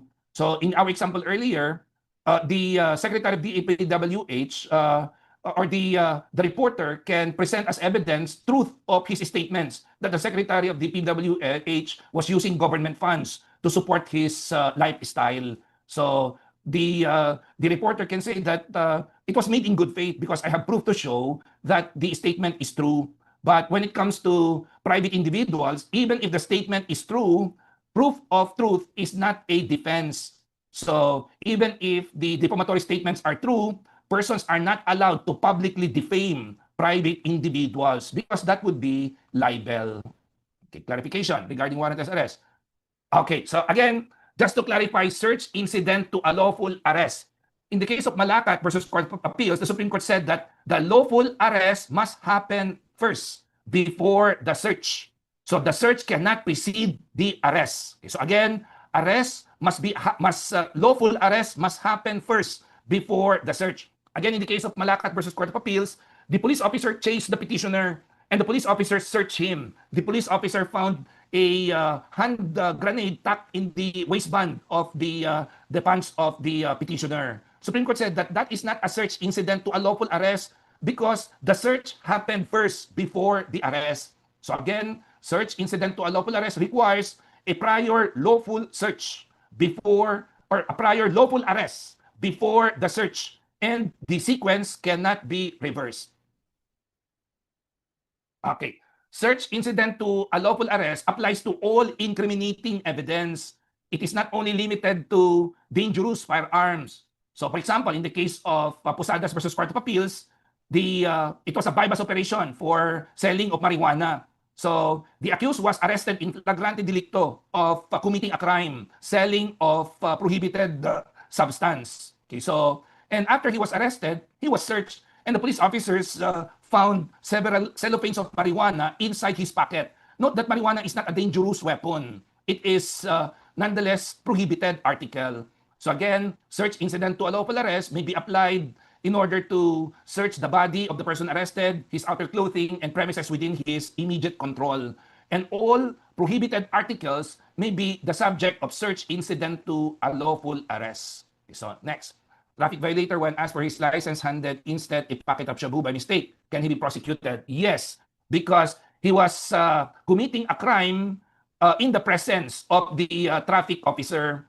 So again, while he was apprehended for traffic violation, when he handed a prohibited item to the traffic enforcer, he was committing an offense in the presence of the traffic enforcer. Therefore, he can be arrested in flagrante delicto. So the case of Luz versus People only applies to roadside questioning for traffic violation. Okay, so if aside from traffic violation, the person also committed a crime. So for example, the traffic violator was flagged down for traffic violation, say for example, coding. And then the police officers required the driver to open the window. And then when the driver opened the window, the police officers saw a gun on the driver's side or on the passenger side of the vehicle. Can the driver be arrested? Yes. So if the firearm is unlicensed, the police officer can arrest him in flagrante delicto. But if it is only a traffic violation, the apprehension for traffic violation does not amount to an arrest. So the search cannot be effected because that is not a valid warrantless search incident to a lawful arrest because there was no arrest that happened. Okay? Search warrant subject, firearm, the search allegedly discovered a grenade in plain view. Okay, so again, if it is in plain view, then it can be seized and it can be used as evidence against the owner of the house. In the case of People versus Del Rosario, the only reason the Supreme Court said that the unlicensed firearm is inadmissible was because it was discovered inside a canister, inside a cabinet. Therefore, the police officers cannot see the unlicensed firearm unless they open the cabinet and they open the canister. Therefore, not plain view. But say for example, the police officers are implementing a search warrant for unlicensed firearm, and then when they enter the house described in the warrant, there are shabu on top of the table. Okay, so can they effect seizure of evidence in plain view? Answer is yes, because they have a right to be inside that house because they are serving a search warrant. Although the search warrant was for unlicensed firearm, they inadvertently discover the shabu in plain view. So, and shabu is definitely, the incriminating character of shabu is definitely readily apparent. Therefore, seizure of evidence in plain view may be applied. Okay. Hi, attorney. Will you provide material to legal edge? Okay. Why? Do you still need it? I have already discussed the material, but nonetheless, I will coordinate with legal edge on the materials. So, next question. Is the construction of churches or mosques from foreign donations received by the government for such purpose a violation of appropriating public funds for sectarian benefit? Answer is no. Again, if the donor is not the Philippine government, our constitution will not apply to the government. So, if the donor is a foreign government agency, we cannot say that it is not allowed under Section 6 of Article 2 and Section 5 of Article 3. The donor would just say that we are not bound by your constitution. We have our own constitution, and our constitution allows it. So again, the prohibition of donation to religious organization or for religious purposes is only directed against our government, not to government of other foreign states. So next, traffic violator when asked for his license handed. Okay, we already addressed that. Clarifications. Okay. What if a senator is in media interview? Is that covered by parliamentary immunity? Okay, so it depends on whether the interview is part of the legislative functions of the senator. So for example, supposing that a senator was being interviewed immediately after the session and the interview is about the passing of the bills in that session, that remains to be part of the legislative functions of the senator, therefore covered by parliamentary immunity. So if the senator, say for example, in that interview made defamatory statement against the reporter, then he cannot be held liable in any other place because that would still be considered as covered by the parliamentary immunity of speech. Okay, so next, what if a public officer is defamed with regard to his private life, kabit or with the truth of the allegation be a defense? Okay, so again, while public officers are subject to public criticisms, it must be in relation to their to their public function. But can we still consider these statements as in relation to public office? Okay, so if you ask for my opinion, I would say yes, because under the Constitution, all public officers are required to live moral lives. So that is also under the administrative code and the ethical standards of public officers. So therefore, if the public officer is having a grossly immoral life and it was discussed publicly, then it would still be covered by the privileged communication. Okay, so it will not be the truth of that statement is still a defense.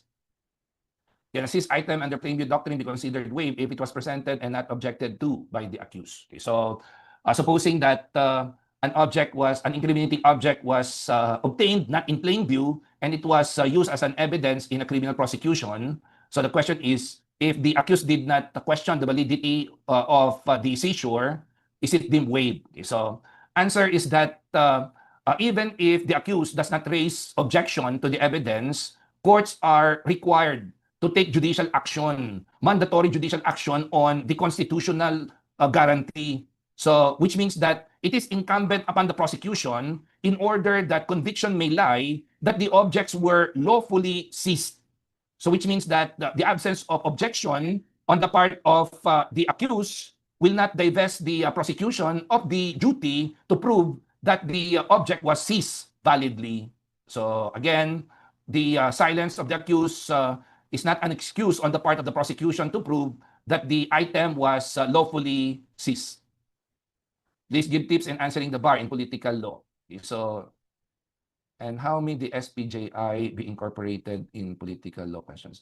I'm not familiar with the acronym SPJI, but I will ask Miss Cathy to explain it to me so that I can address. But I'm sure that Legal Edge also has a session for proper answering of questions in the bar. But I will just give you a general advice. Okay, so always remember that your bar examiners will be reading uh, tens of thousands of answers. Okay, so I was informed that for 2025 bar examination, there are 12,000 examinees. So per subject, there are four examiners. Okay, so and there are 20 questions per subject. So that means that each examiner will correct five questions multiplied by the number of examinees. So if there are 12,000 examinees for 2025, multiply it by 5, that would be 60,000. So that would be 60,000 answers. And during our time when I had the privilege to be part of the pool of examiners, we only had 2 months to correct more or less 60,000 answers. So having said that, do not make the life of your examiners harder. So help your examiners by providing a direct to the point, clear answers. So during our time, the chairman of the 2024 bar examination was very lenient. So he provided all the examiners with the standards in checking the answers. So there are rubrics provided for by the chairperson of 2024. So we have standards in assessing for uniformity and for fairness. But the common standard of the rubric is clarity and direct answer. So meaning, do not put anything in your answer which is not related to the question, because you will just be wasting the time of your examiner. So there are also instances when, upon reading the first part of the answer, I am already convinced to give the full 5 points. But the examinee included some things which are not related to the question, and the discussion is wrong. So again, that's a missed opportunity, because you already gave the correct answer, but in order to impress the checker, you added some things which are not relevant, and the discussion was wrong. So again, go direct to the point. Answer only the question. Okay. So what is the meaning of immediate control in relation to searches? Those within the reach of the person searched. So that is the meaning of immediate control. So because again, for example, for search incident to a lawful arrest, the purpose of the search is to prevent the person arrested from getting hold of any dangerous object that he can use against the arresting officer, and to prevent the person arrested from discarding or destroying evidence. That's the reason why it is only limited within the reach of the person arrested. Okay? We can apply the ruling of the Supreme Court in the fake disodrine drug seized in plain view, since the drug seized will also undergo. Okay. In the case of Unilab versus ISIP, the Supreme Court said that disodrine product is not like shabu. Supreme Court said that by looking at disodrine products, the police officers cannot immediately conclude that the disodrine product is counterfeit. So which means that the incriminating character of the object is not readily apparent. Supreme Court said that unlike shabu, police officers who observe shabu will automatically conclude that that is incriminating evidence. Unlicensed firearm, by looking at the object, the police officers can already conclude that that is subject to seizure. But disodrine products, Supreme Court said that what's wrong with the display of disodrine products, because that is not an illegal article, only when it is fake. So, but by looking at the products, the police officers cannot readily conclude fake. What about firearms displayed by Senator Robin? Is he liable for any violation of law? So I'm not familiar with the act of Senator Robin Padilla displaying firearms, but if the firearms are not registered and they are indeed firearms, it may be used in evidence against him. But of course, it can easily be defended that those are fake. So Senator Padilla can just say, what I showed are not the real guns. They are only replicas of gun. Okay, so again, it would depend on the circumstances. Okay, that's it. Okay, so with that, thank you very much for patiently listening to our lecture. I still have 2 days, and tomorrow we'll start with non-establishment of religion and religious freedom. So on Thursday, I will be discussing the 3 departments of the government. So if you have questions, please feel free to raise them in the chat box, and I will make it sure that as much as possible, I will be able to provide answers for your questions. So with that, keep safe, enjoy the rest of the day, stay dry, and I hope that the condition is better in your part of the country. So God bless to all, and see you again tomorrow. Thank you so much, attorney. Thank you, Miss Cathy. See you Ingat po. tomorrow. See you tomorrow po. To our reviewees po, thank you for attending the lecture. See you all tomorrow. Stay safe po.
Okay, so Miss Cathy, may I confirm if you can see the slide?